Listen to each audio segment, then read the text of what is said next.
Here we are yet again, a Game 7, May 18, 2025. It's a Sunday.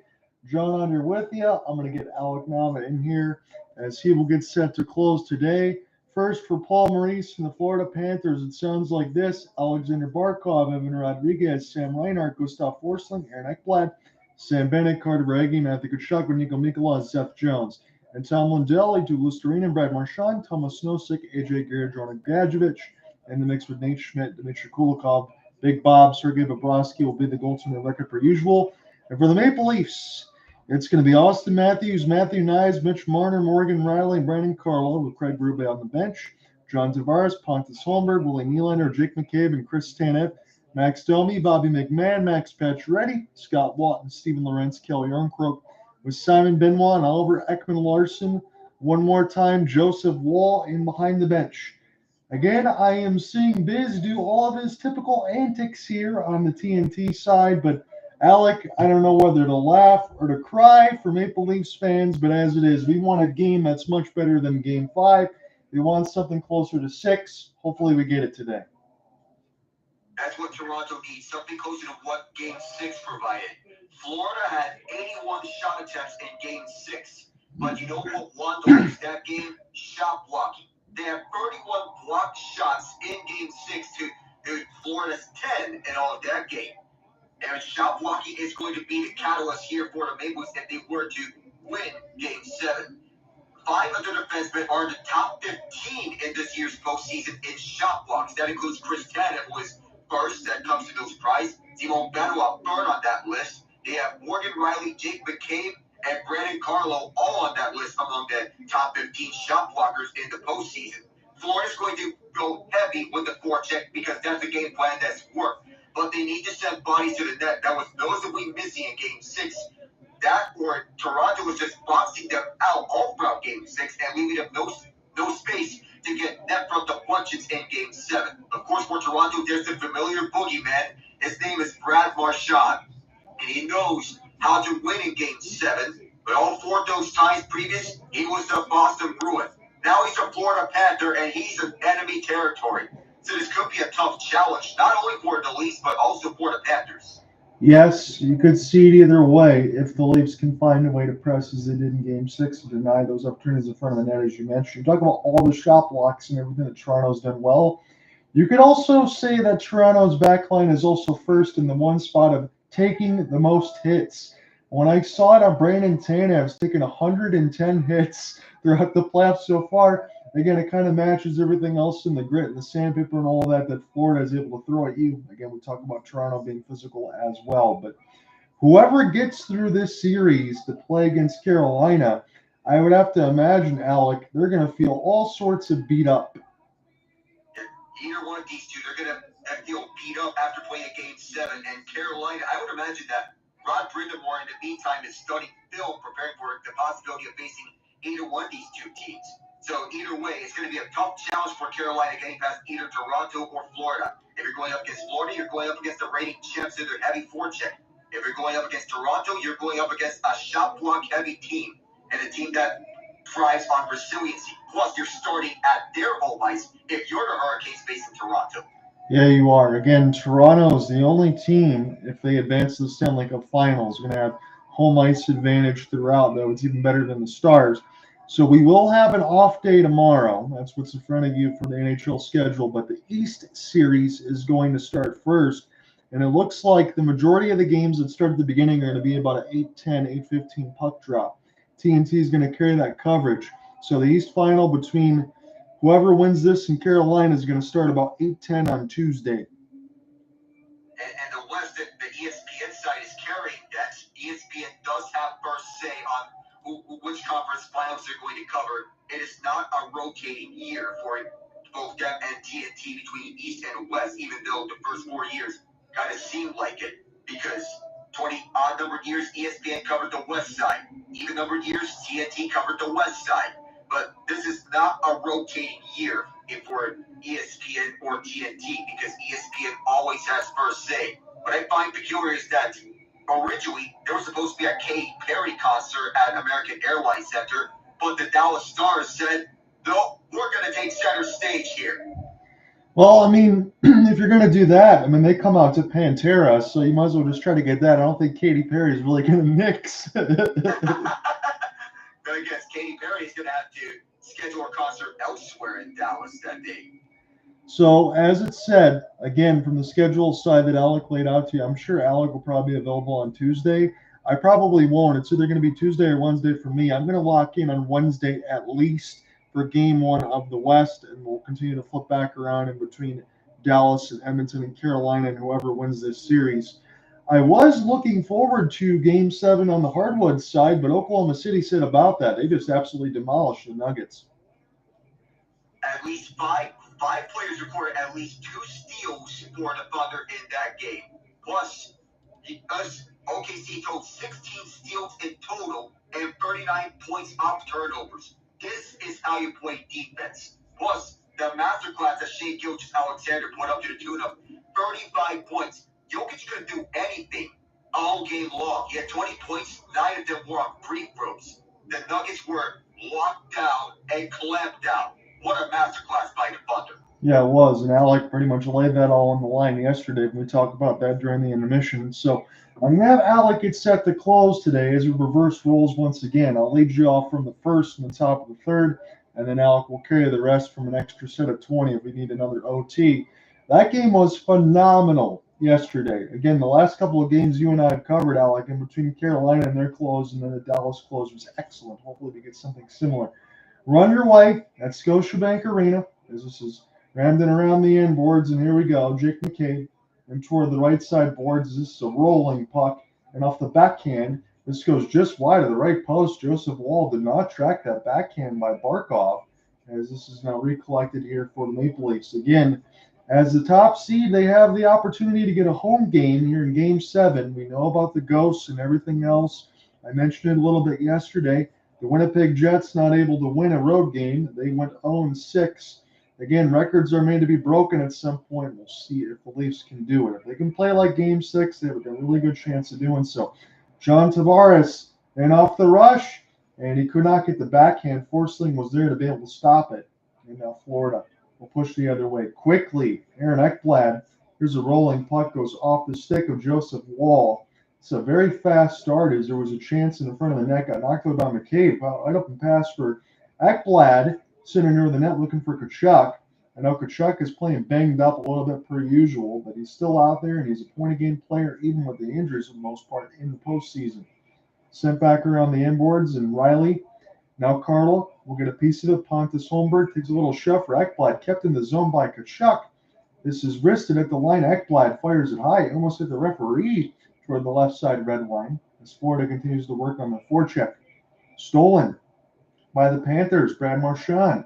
Here's the rolling puck, bounced off the defense skates to Dmitry Kulikov, longtime Panther. Battle at the net now in front of Joseph Wall, and just a massive humanities toward the left side red line. Here's another flip pass. Excellent work.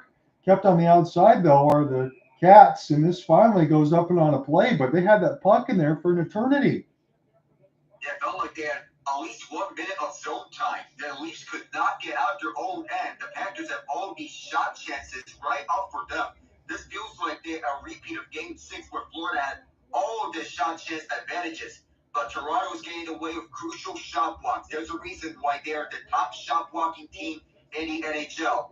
This is what Craig Berube prioritizes. To make sure you get right in front of the shots and be willing to sacrifice your body. His guys have his voice. He's prepared for such a possibility and for the chance to bring the long skid. As Alec mentioned, the 2 shots on the shot board official for Florida probably could have been 6. They got 5 shot blocks, so pretty much got the number on the head. As this is spun back around the inboards here for Steven Lorentz. Good outlet pass. Benoit. All he can do is throw it in. Bobrovsky will stop it with the glove hand, and now Toronto trying to turn on their forecheck, get that third line with Anton Lundell in the mix-up. And he's covering the middle of the slot right now is Kulikov. Try to spin and turn on the backhand. Kelly Armstrong off the pin. An opportunity now for the Cats. Again, they got the road whites in the mix of the blue pants, red striping. Toronto in the all blue per usual with the white font. McCabe now toward the right side. Down here's another flip and across the line off a skate And Florida able to brush this at least toward the left side red line. Pick it up now from about 150. Here's a bank pass toward the right side. AJ Greer. And off the drop, Florida kept on the outside. Here's the slap shot. This one bounces toward the left side. Off the Leafs defense. Domi gets stick lifted right across the Maple Leafs logo and steals it right back. Domi now with a little bit of a lob as this will bounce in off the glass. Florida try to settle it down again, and Greer will one more time put this around the embankment to Joseph Wall. Turn around and stop it. 16:45 left to go in the first. Another interception. Florida at the line. Barkov cross pass and a complete fan on the 1T. Otherwise, Joseph Wall was dead to rights. Erod gets this one now, throws it back to his defense. This one deflected wide. Florida bodies are everywhere now. Barkov play this one in off the glass, and it's too far out for Forsling. Deflection is Florida got to check back up just onside. Barkov Risker. He takes a hit to make a play as that one bounces off Wall's glove. Settle back down now. Shots are 3-1 officially on the shot board as Benoit ripped this one around the red line.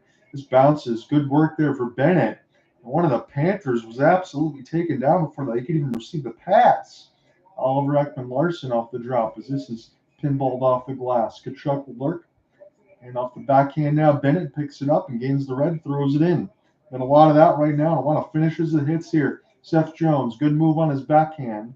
Looking for some help. And at the point, finds Mikkola, already scored in this series. Rister is some friendly fire. Mikkola picks it up, putting it around the inboards now for Chuck E. Cheese as he takes the pin. Good work off the pass. Just keeps it in now. This eludes Kachuk. Works back around for Carter Verhaeghe, former Lightning man. Turnaround chance. This one will get deflected. Where is the puck? Nobody knows where it is. It's toward the right side dot now. Right at the net for Bennett. He tried to slam it in. He couldn't do so. As this is recollected now. You don't see that very often. Both teams lose it. Sent back around the inboards. Pinball, Florida dangerous. And they elect for a back pass. I thought Verhaeghe probably should have shot it. That's going to allow Toronto to get it out of the zone. Very, very close for Toronto. They can already give up one. And they caught a break. Sent back around the inboards now for Florida. They are all over this puck. Kachuk denied at the line. Verhaeghe, he tries to put it in at the goal line. And there's some shot blocks right out in front of the net to bail out Wall. But Toronto's going to get out of their own way right now. They're struggling. McCabe coughs it up. Here's another opportunity. Wall tries to stick it away. It's Brad Marchand. This is dangerous right now for Toronto. They're almost under siege. Picked up now for Matthews, trying to get it out. It goes to Wall mercifully. He's got a hold. Oh, this is such a nightmarish start for the Maple Leafs here in this first period of Game 7. They're struggling to get out of the zone, and they need to prioritize zone exits because this is not looking clean for them. They're allowing Florida to stay in the zone for sustained minutes, and they're getting all the zone time here. They're not really getting out of the zone, and because of that, the Panthers, they're just dancing all over them. If you're thinking, and I know we're not saying this, Alec, but if you're thinking that Florida's going to tire themselves out, it's not like Florida's skating all over the place and stealing it. It looks like Toronto is just trying to protect the slot, hold on for dear life right now. It's not a good recipe for success. That's what it is. We see Anthony Stolarz as the backup to Joseph Wall here. Good call by Craig Berube. He wants to go Wall right to hot hand. No need to rush Stolarz back. No, you don't need to, because when you get in the third round, that's where we will see Stolarz if Toronto does advance at some point. But Wall's been able to do the job right now. You got to give Stolarz the adequate rest he needs to recover. Sent back around the inboards. Picked up now for the Cats. Here's Schmidt. His slap shot. And just bounce here for Jake McCabe. Domi tried to get it out reverse hit. That's all Domi's really been able to do in this series for the most part. They've taken out one of the Toronto shots. So officially now 7-0 on the shot board, but most importantly for the Leafs, it's 0-0. As this is toward the left side red line. Here's a good pass from Matthews, but not a good pass from Matthews to Marner, that's for sure. As Reinhart sent it back around from Erod. Reinhart now went off the pin. Excellent work again for the Cats. Barkov trying to get around there. Reinhart will win this with a stick blade. He knocks down 2 Maple Leafs. Barkov gets it back at the point. Here's Ekblad. Save Wall. But there is no reason why 2 Maple Leafs should lose that puck battle in the corner as we go to break. And there's no reason why at this point in time that Toronto would not even have a shot attempt, especially not a shot. This is just a terrible start for the Maple Leafs here in Game 7. Just as bad as you could ask for everything. Ay, ay, ay. Yeah, right now it feels like game 5, but again, it is scoreless. It's 8-0 on the shot board here for Florida, and they've had Alec officially. I know it's unofficial for me. What would you say, about 3.5 minutes of zone time? That's what it felt like. 3.5 minutes of zone time. Toronto can't even get anything. Feels like the inverse of Blue Stars Game 7 when Berube's Blues were all over the Stars zone. That is where we are right now. A little bit auspicious here for the Leafs, but again, the most important part for them is that it is scoreless. I don't know, admittedly, how much it's going to stay that way if this continues. Again, we get our stoppage and commercial break at 13:27. Jeez, I just looked at the stats. What are the Maple Leafs doing right now? Guys, where is the energy? This is game 7. You're at home.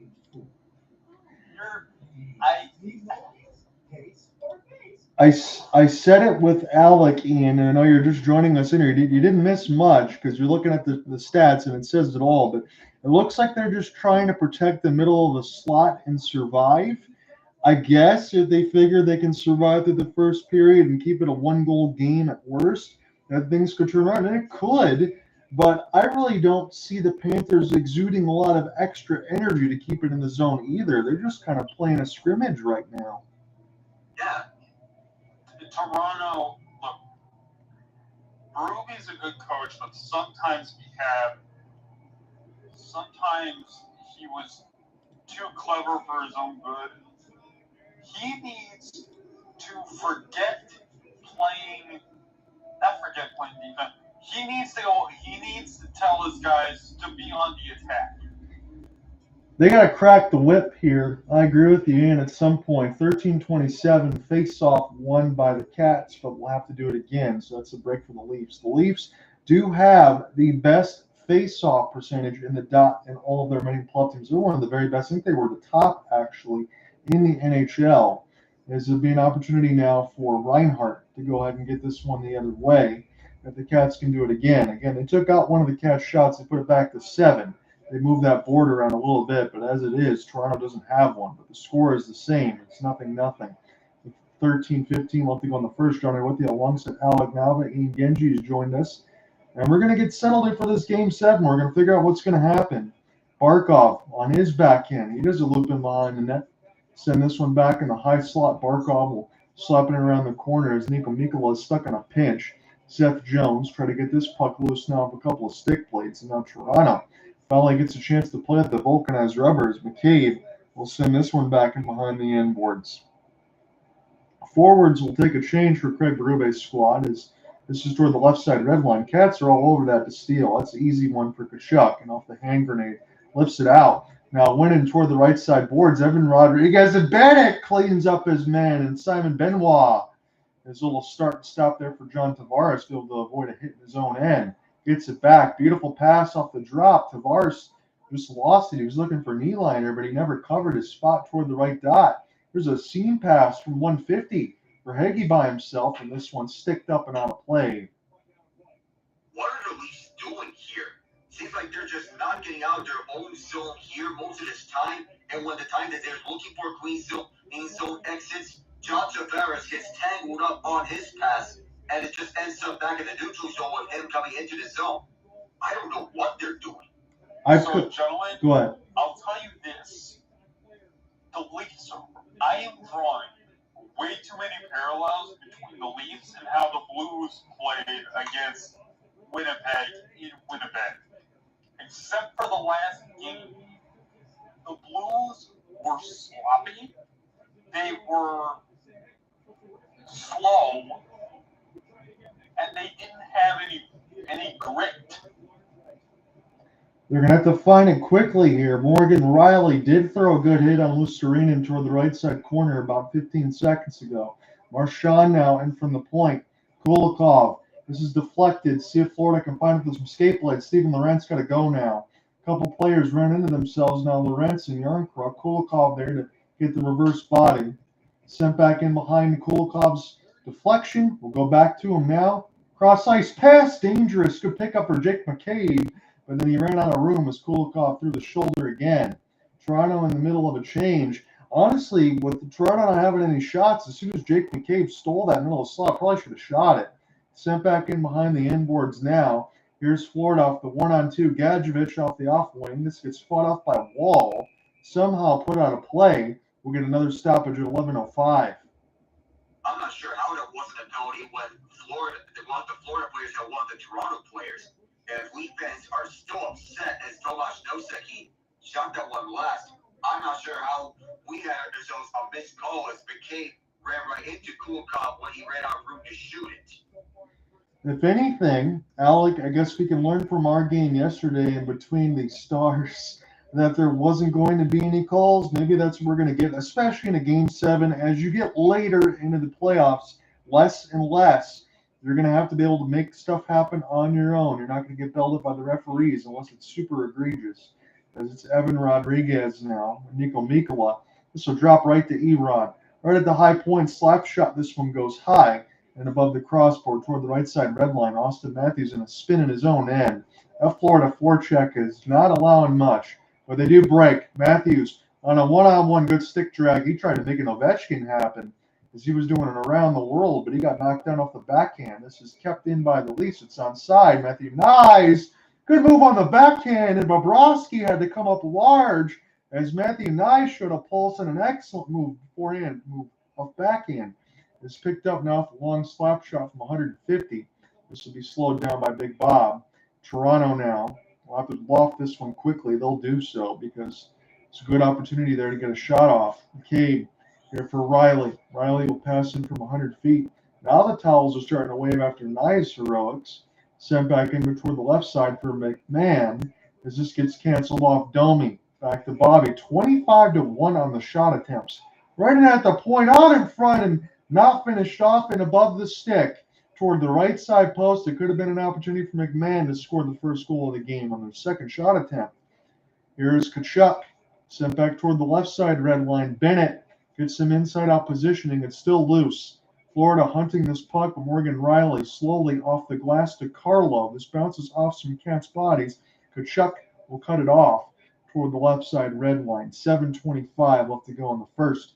As this is gaining across the red off the clear. Marchand off a spin toward the left side red line. A centering feed gets cut off by the Leafs. And Rielly, Marchand will slowly send this one back around. Rielly with an outstretched pass from 100. Easily read by Kulikov. Florida starts in their own end. It's a 3-on-2. Fake the wrister. And this is now toward the right side. Back and far for Lindell. That's way too hard and off the end glass. Pinch by Zeph Jones is not a good one. Willie Nylander on a one-on-one, and he blows it super wide. My goodness, that was not even close toward the right side of the wall. As this is sent the other way, slap shot Benoit. This misses it all. He's in the zone now for Oliver Ekman-Larsson. As he's recollected, takes a hit from Mikkola. Cats now trying to get it out of their own end as we get some goalies go chance. Picked up now back for Nylander. Working his way on the backhand. Just straddles that line. Sweet move. Nylander off the drop. And he does not score. Well, I'm seeing this right now.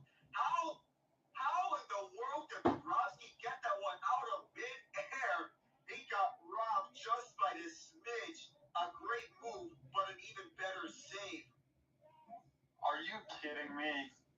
I'm just saying it now, fellas. Are you kidding me? You had Pacioretty on a midair from Domi, and then Willie Nylander, who Alec, I'd say nothing but nice things about because he's the one Leaf that consistently has a pulse. He had a backhand stride all the way toward the blue line, just kept it in, and worked his way to the left post. He beat 3 Panthers. The only ender that he couldn't beat was Sergei Bobrovsky and his blocker side. He had just a tiny bit of room to elevate that, and he did elevate it, but just in the nick of time was Bobrovsky keeping it 0-0. And honestly, John, the Leafs are lucky that it's still a scoreless game, and they're lucky to still be in this because it was getting ugly early. But could they have found some momentum? You would think off the near miss from Patches and then Nylander with that heroics, there's got to be something, Alec. You got to hold on to that. It looks like they're finally starting to get that press. But as you said, you guys have just joined in and listened to it. When you have the first, let's say about 8-9 minutes, all Cats, you're submerged, the shot attempts are 26-1, and somehow it's still scoreless, you think you're lucky stars. Yeah. Plus, you have to get out onto one of these periods and get the lead if you're Toronto. Because at the time in which Paul Maurice is the head coach of the Panthers in the playoffs, the Panthers have never lost a game when leading after any period. That's another one of those Peter DeBoer type stats. Again, if we do see the Cats and the Stars, it's coaching staff that know each other well since the Windsor Spitfires. I ended up seeing some of that on NHL Network. They are very good friends. 8:23 left to go in the first. Again, we're carrying the TNT coverage because if I flip the Sportsnet with these boys, I'd be way ahead, more so than I already am. As Jackie Redmond is interviewing Craig Berube. 2-1 career record in Game 7, 1-0 at home with St. Louis in 2019 against Dallas. This one's one now for OEL. He goes for the clapper. This one gets blocked. We're backing off for Auston Matthews, who scored his first goal in this series, the first in the second round of his career. This one in knuckle pucks over Knies, and Barkov try to gain the entry. Barkov now working on Oliver Ekman-Larsson, his former teammate. Auston Matthews throws the body. Excellent work there for number 34. Try to pry that puck loose. This is sent back in behind the inboards. Matthews throwing the body again. Now he gets the steal. Where has this been for Auston Matthews? You want to see more of it as this goes back around for Benoit. Forwards will get a change. Now Benoit will get off the ice. So full reinforcements here for the Maple Leafs. 7-1 officially on the shot board. We just told you the shot attempts are really crazy as this is sent back around the inboards. Good move for Steven Lorentz. That's going to be a no call all day long. As this is sent back around the inboards, a little bit of escape blade, and Lorentz kind of blew a tire. It looked like he was almost trying to sell. Send back around the other way. The Leafs fall down in front of the net off the backhand. It was loose off the side of the net. Lorentz tried to put it away, but Bobrovsky holds. Crazy rebounds on these last few possessions for the Leafs. That's twice now which they tested Big Bob in consecutive possessions. The fourth line getting all the jump starts. It started with William Nylander trying to beat out Bobrovsky, trying to squeeze it past his right armpit, but then the fourth line gets active. The fourth line has been a revelation for Craig Berube's troops. Lorentz, Lawton, and Yarncrook. They've been the best defensive forward line among the bottom nine. Yeah, they have been, Alec. And again, you probably get a little bit of goal scoring from them that you wouldn't expect either. Who knows? Especially in a game like this, you're going to need everybody. Bobrovsky in his last 3 starts, 2-1 with a 102 goals against, 958 and a shutout. He is the real deal when it comes to games that really matter. Picked up now for Lindell. There's a rolling puck. It got blocked in off of Rielly. And now this will be just out of the zone. Cat's got to check back up here as this will be sent back on the inboards for Wall. We get an inadvertent whistle. Not sure why. 6:53. I think that it was played right behind. I don't know what happened, but could have gone out of play in one sense. But nonetheless, Toronto is getting their chances over the last few minutes. You need to keep that up if you're the Leafs. It cannot be an inverse of what happened in Game 6. No need for Game 5s. You need more Game 6s for this series. Yeah, absolutely. That's what he said in the open. That's a must-have. And I agree with Alec here in the sense that Toronto's got to get this first goal. Not more so for the Maurice numbers. I just think it's going to help kind of settle your stomach because I'm sure they're feeling the butterflies. They know what they've been dealing with, even with the same core or not. McCabe sending from the point. A bouncing puck. Bobrovsky doesn't hit him. It just hits a bunch of bodies. Tanev now goes back here for McCabe. Tanev from right to left. Jake McCabe. High shot. This one circles back in behind the net. Bobby McMann trying to play with it as this is sent back in behind the inboards. Florida, this is rolling down the ice. There will be an icing against the Cats. They kind of had to there. 6:17. And the Cats were getting bullied over the last few minutes. All of a sudden, the pressure is on them to strike. Because Toronto is knocking on their doorstep over the last few minutes. And you wonder, because of this icing, if the Leafs can take advantage by inserting their top play out there. Get Matthews, Marner, and Knies involved on the forecheck. Good for Knies that he's able to come back for this game because he got bludgeoned up pretty good after he took a hit from Nico in Game 6. Yes, he did, Alec, and it's one of those ones, too, where for Matthew Knies, talking about some of the other Maple Leafs that need to do the dirty work, Knies is one of those guys that typically does. He's probably one of the most important Maple Leafs on this team. and he's an RFA after this year. So in the event that Marner leaves, then Knies will be the new member of the core four. Flip back down and off the glove hand for Florida as this goes back to Benoit. And again from that start, at least you know on the other side for 60 for Joseph Wall. I mean, he's kept you in the game from the start. You should feel a little bit better there. Auston Matthews at the back, and here's a chase for Marner. 2-on-1 that does not connect as Bobrovsky that got in too tight didn't have to cut it off. This will drop all the way back now to Joseph Wall. Simon Benoit get a chance to work in behind the net now. Shot board is officially 8-2 on the TNT side, but the shot attempts are about 25 more for the Cats. As this is flipped back into the left side red line. Wide open! Here's London. Oh, he gets robbed by Bobrovsky. A horrible change for Florida, but Bob bails him out. Oh, Sergei Bobrovsky continuing to show he's still got it. The Florida made the worst possible time to commit a line change. That cannot happen if you're Paul Maurice. Because if you want to make your line changes, you cannot fall asleep when there are attackers that are on the middle of the ice when you're changing in players. Once again, Bobrovsky showing that he is in fact a literal god in net. And no, that is not sacrilegious to say. No. Have you seen what this man has already done in this game? Have we heard? I know you guys have had. Have you ever get a chance to listen to Sergei Bobrovsky when he speaks?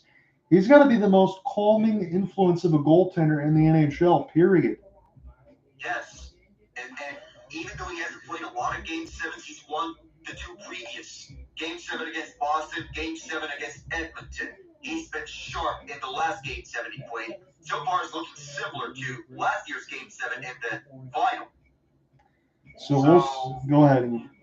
So in short, you basically got a man with Dominic Hasek's talent and clutch genes with the voice of Morgan Freeman.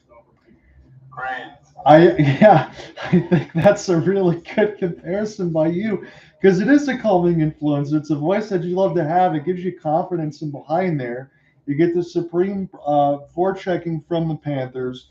And I didn't know this, Alec, because, again, it was a little bit before our time. I believe that Paul Maurice, when he first started to be a head coach, I think he was like 24, 27 years of age, somewhere around there. I can't even imagine what I would still want him to be doing with my life at that age. And yet he was already behind an NHL bench. Just tons of experience. No matter where he's at, he used to coach the Maple Leafs. Mm-hmm. That was in the late 2000s, that was. In between that, he spent two stints with the Carolina Hurricanes. He took them to their first ever Stanley Cup final in 2002. The years where they had Arthur Berube, Ray Shepard, Rod Brindamore, Ron Francis, Glenn Wesley, and even Marty Jelena. A lot of names and a lot of experience. Again, we've been talking about that. I wonder if I can argue that this is maybe the most talented team ever had. A couple of good saves with the left pad by Bobrovsky. We were just talking about him as he going to break. That was a good denial. Bennett the other way. He takes the risk for this one, goes up and on a play, but Big Bob comes large with the left pad. You mentioned about this being potentially the most talented team that Toronto has had, and I agree with you. This is the best team that we've seen for the Maple Leafs in this current era between Matthews, Marner, Tavares, Nylander. We don't know where Marner's going to end up after this year because of him being an unrestricted free agent. But still, not only do you have the offensive talent around you outside the core four, Morgan Rielly and the defensive core, this is a shot block heavy core. So something in this core on the defense reminds me of the 2019 Blues core. We'll see what comes to pass here with 5 minutes left to go in the first. As this pass from 100 is picked off, it's for Hagee. That one just wide, maybe intentionally. Kachuk will throw the body. Again, even with the injuries and all, remember with a broken sternum, Brady Kachuk had helped put his jersey on in the finals against Vegas from a couple of seasons ago. Cats trying to get back to the Stanley Cup finals for 3 years in a row now, but again, there's still another work to do. If they can get past this Game 7, they can play Carolina. That's not going to be easy. It's sent back in behind the end boards now. Opportunity now off the long outstretch pass and across the Leafs logo and then cut in by Barkov toward the left side red line. Ekman Larson gets pinned.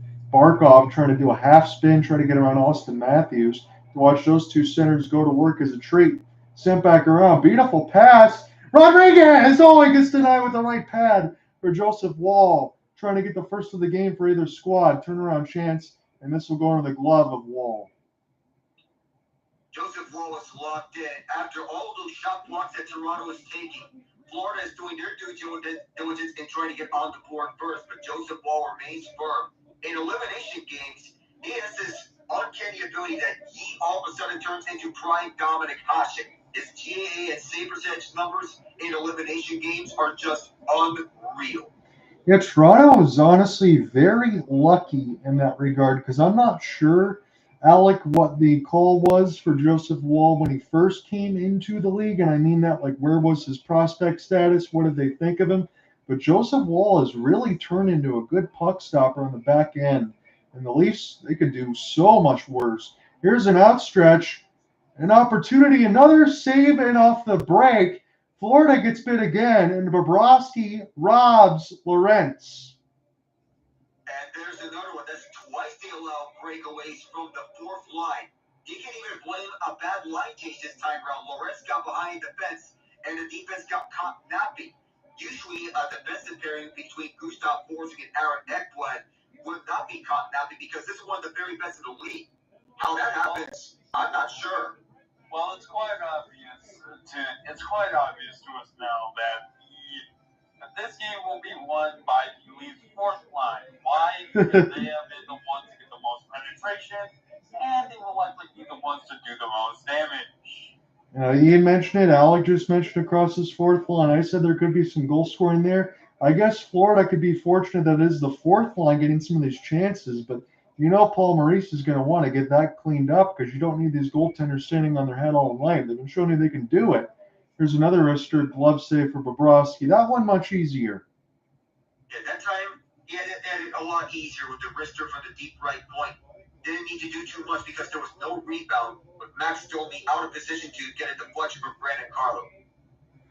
A lot of work already. Again, if you would have penciled and told me that you get 2 breakaways from the fourth line already for the Leafs, I would have thought you were absolutely crazy. But as it sits, 7-5 on the shot board. And again, as you boys have said, and I agree with you, the fourth line has been the best. All of a sudden now the shot board 7-6. Toronto wins another draw. There's McCabe. This is airmail. Look out over there as this goes out of play. 3:28. And after Florida had all his shots on goal the first 10 minutes of this first period, Toronto has all his shots on goal in the latter half of this first period. So now Florida isn't finding anything because of Toronto's shot blocking and their crucial stick checks that are in the way. And one big save from Joseph Wall and Evan Rodriguez proved to be the difference in this latter half of this first period. Yeah, and again, I would argue, Alec, and this one's for Joseph Wall. If he didn't have that start the way that this would have been, it could have been 2-0 Cats. Auston Matthews with a bomb of a wrist shot, and this one saved by Bobrovsky near the left post. He let go a howitzer. Oh, and now the Leafs are turning up the pressure, saying no more games around here. They just sat back and relaxed in the first half of the period, which I thought, what are you doing? The communication was off, but whatever happened at the halftime mark of this first period during the TV timeout, it seemed that Berube sent a message to his team.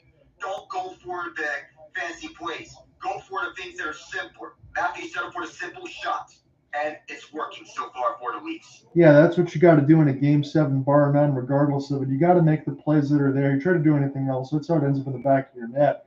Florida almost got bit on 2 line changes. Again, this game probably should be 2-2. This will go all the way up on a play, but it's scoreless here with 3:04 left in the first.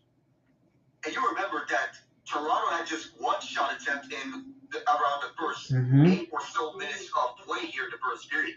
The shot attempts for them are now sitting at 17. So they're drawing closer to the Panthers' shot attempts. And I'm going to give credit to the Panthers. They are getting the shots that they want. But Toronto's shot blocking has been huge. We'll see how we end up feeling here after this 3:04 if it's still scoreless. And we will get a center ice draw. John Tavares will get set to take it the other way for the Maple Leafs. Can't get that forehand turn as it goes to Gustav Forsling, who probably is one of the very best defensemen in the business. Top 3 at worst. Sent back in now for Morgan Rielly. And off the press, as this is picked up from Maple Leafs for a moment, Morgan Rielly will shovel it in the left corner safely. Sent back around for Bobrovsky. It's a dangerous pass, but Tkachuk is able to bail him out. Now too far for Verhaeghe. This is split back around for Gustav. Start again. 2:35 left to go in the first as Cats want to go left to right. Again, we don't have a goal in the first to speak about, but that's because these goaltenders and the shot blocks in front, as Alec mentioned, have been so good.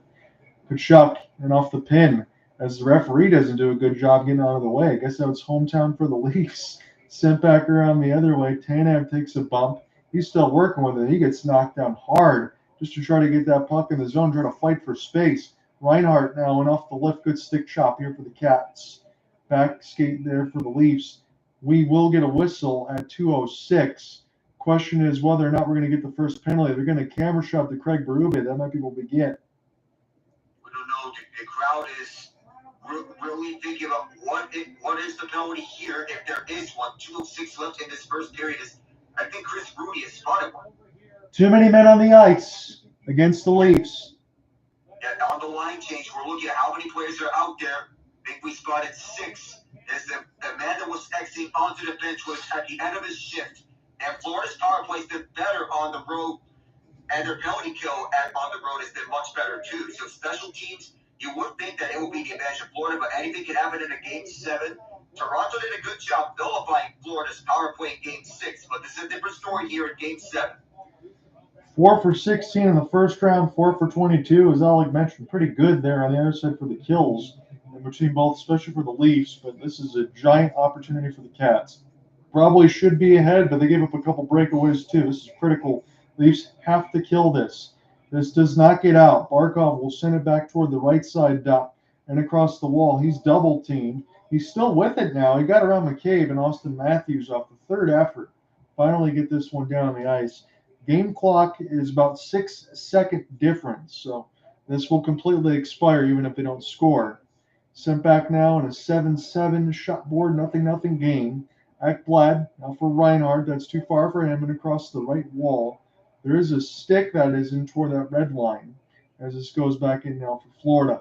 Get a chance to start again. Seth Jones and off the buyout from the Blackhawks. Again, you get that LTIR money for a bit for Tkachuk, and there's no cap in the playoffs. Reinhart, Jones toward the right side off the spin for Tkachuk. Use the bumper play. Goes back to Chuck E. Cheese. 19 still working with it. He takes the wrister. This gets blocked by Knies. Ekblad will punch it into the corner. Now for Barkov, turnaround. This one hits wall as this is sent back around for Ekblad. Back to Barkov and away from that stick. Now on toward the right side and directly in behind the net toward the right dot. Now Barkov does not shoot. He's surveying that lefty, still working with it. Pass in tight. Now back to Barkov toward the right side. High slot. Jones with the 1-T. Tkachuk trying to jam away at it. Florida can't get the rebound. Seth Jones picks it up in the high slot. He fires. This one bounces off of Reinhart and sent back down the ice by Toronto. Toronto was not dead to rights because they were in good position there. They at least cleared it away from Wall to subvert the danger. Evan Rodriguez now on the drop. One more rush here for Florida on this power play as it expires. Toward the right side dot, turnaround chance, bounces off the wall. This will get out the zone. And 3 seconds left. This will draw back to Toronto, and we end the first as we began, scoreless. I guarantee you, when they go back into the locker room, Berube is going to have a rather animated talk about little things. My question, and Alec, I'm going to leave this to you in a second, or Ian. When you think about it, that first half was about as bad as it gets. But if you want to split the difference, because I don't disagree with you, and I think he will lay into them on the first side, but I do think he will complement his fourth line on a couple of those breakaways. He'll complement Joseph Wall, and he might give them a slight pat and say, you know what, in the second half of that period, you got your you-know-what together and started to figure it out. But you're right, they got some things they need to clean up. Yes, they must clean things up in that second period. And they have to do that because the first period, it felt like both teams were exchanging a comedy of errors out there on the ice. In the first half, Toronto couldn't get out their own zone. In the second half, Florida was caught napping because once they were on a bad line change and they gave up a breakaway, and secondly, Forsing and Ekblad were out of position, and that allowed Lorenz to get behind them. That first period was a comedy of errors. Sometimes the pressure can burst pipes. It can make diamonds. It's fortunate enough for Florida, again, that the two breaks would belong to the fourth line in Lawton and Lorentz. But again, as you said, can't do that. I will give full marks to both of these netminders. Joseph Woll, brilliant, 9 of 9. Same thing for Bobrovsky, 7 of 7. And your stat reset today so far, hits are dead even at 15. Faceoffs about the same. Leafs up by 1, 10-9. Just the one penalty that the Leafs were able to kill off on the too many men. But as Alec mentioned, this was the one they punched in the pregame, albeit briefly. 15-4 on the shot blocks, all in favor of the Leafs. That's what's waiting Toronto this game if they were to hold on and get the first goal. That shot blocks are prevailing here. If you remember, Game 6, Florida had 81 shot attempts, while Toronto, on the other hand, had 42. Florida ended up with 22 shots on goal. 31 of those shots were blocked. The other 28 missed the net. The Panthers looked slow at times driving towards the net, and they were hesitating way too many times. And it seemed that throughout this second half of the first period, that looked to continue. There is the notion that they used up a lot of their energy in the first half of the period. They tried to establish the tone, and it looked like they were tired out by the end of the first period. During that second half of the first period. Let me ask you this, and I know it might be half jokingly or whatnot. I'm sure we already know the answer to it. But after what we saw in Game 5, and then you go into Game 6, Toronto comes back and gets a 2-0. You can't be blinded whether or not the Leafs advance and they play Carolina, or if they make the Stanley Cup Finals. But let's say that they advance and then lose to Carolina. Are you going to view that as progress and not make as many changes? Or are you committed to knowing that you've had so many chances with the core four and you got to make more changes? You can't let the status quo stay. But what do you think? Do you think that they'll let it stay if they get to the third round? Or do you think they'll be committed to the process? This is tough. Because honestly, I know they've had their fair share of chances, but with Berube, it feels like they're knowing that under this current window with him, it feels like they now have their best chance and their best shot at this current window. Sure, if the writing may be on the wall that they're going to lose Marner in the offseason, but most of the core may still be around. I don't know who is going to get brought back, but it might be the foregone conclusion that Marner is going to be out on his way out, no matter what happens. Knies stays. I would imagine that Tavares takes a hometown discount. Everyone else, you figure out from there. I imagine that Lawson stays if you were to sign him up, because he's been an absolute must-keep for the Leafs. I would think, and in terms of all the predictions and everything else, I think Alex hit a lot of them on the head. That's probably where it's headed. That's what a lot of us were thinking about.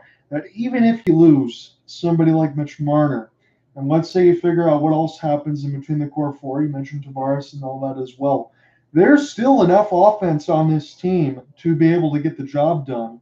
If they take that extra money, you continue to add on the defensive side, you figure out what you're going to end up doing with Joseph Woll and Anthony Stolarz and all of that. This should still be a very good Leafs team that should be competitive for a long time.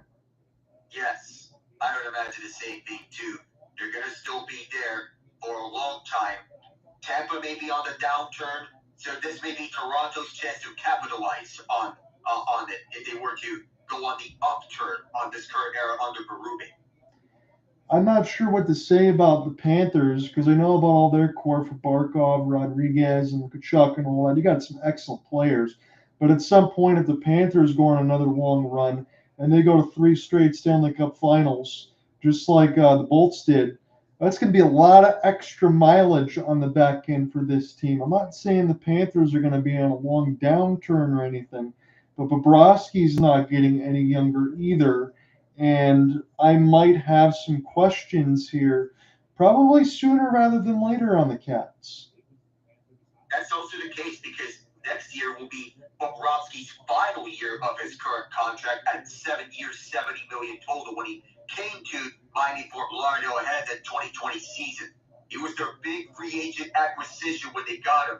Looked bad first, but he was a gem later down, and it showed why they have full confidence in him because he can deliver. But he'll be 37 by next year's playoffs, assuming that the Panthers once again make the playoffs next year.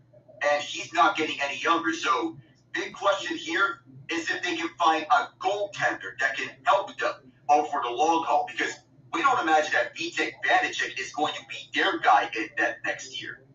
I don't even think he's ready to have the starting role. No. When you look at his time at San Jose, it was horrendous. So that's just some of the things that we're thinking about here. But while we're in the middle of this intermission, I know it's probably a little too early to say, but the Eastern Conference third round does begin on Tuesday. I want to just get your guys' thoughts. You could tell me on both sides, whether it's Toronto or whether it's Florida. How do you see that matchup against Carolina for the fans at home? All right. If assuming we face Florida, I think Florida beats us. But if we face Toronto, you can put it as a coin flip. Coin flip, you say there, Alex. So you think it's going to be a long series either way. Ian, do you have any prevailing thoughts about what you might see on Tuesday between the Eastern Conference Finals? So, if Florida makes it, they will beat Carolina, but it will not be a sweep. Matter of fact, I think Carolina pushes it to 6 if it's Florida, because I don't see Carolina folding like they have in the past. And if it's Toronto, I think it's a repeat of 2002. Goes to 6, and the Carolina Hurricanes make the finals. That's a good call by you, Ian, because I know I profiled it a little bit alongside Alec just the other day when we were talking about this. And I think the same thing. I'm even going to say, again, the reminder for reverse splits. I think if they do play Toronto to Carolina, Toronto might have to figure things out in the first couple of games because usually Carolina's not a good road team as much as it is, but the way that they force you to play and pay attention to them at all times on that forecheck, I think could make things difficult for Toronto in the beginning. I could see Carolina at least splitting on the road or going up 2-0 to start before Toronto then maybe returns the favor and starts to get more of an offensive structure. I will take Carolina to advance to the final if they play against the Maple Leafs. But if it goes back to the Cats, I'm more along the side of Ian and Alec. I do think it's going to be a longer series. We won't see a sweep. I say at least 6. I got too much respect for Carolina, what they're doing right now. I like Logan Stankoven. I like Taylor Hall and the other pieces that they've added. If they can get enough of that offensive going, it can make it interesting. Even though Tkachuk is beat up and all that stuff for Florida, if it is Florida, though, I will take them to go to the Cup final. I don't want to say that they're going to play Dallas already, but I've already rubber stamped that weeks ago. Yeah, we know about the Dallas-Edmonton series, the rematch. That's going to be a fun one between the both of them. I won't have any rooting preferences for that series, but all I'll say is Connor McDavid and Mikko Rantanen will have a series for the ages in the Western Conference Final. Yeah. Now, I will say, though, in regard back to the Hurricanes and Florida thing, on paper, Florida should win, but as we're seeing in this game, they're more prone to mistakes than they were last season. And I will give the Hurricanes this. Whenever the Capitals gave the Canes an inch, rarely did the Hurricanes miss out on an opportunity to get some pay. So with that being said, I truly don't believe that Bobrovsky is going to do what he did last season, where he just stops everything. And remind me again, was Freddie Anderson the goalie last season, Alec, for the Canes? He was. He was. But actually, I think the difference is for the Canes. I think the big difference is going to be.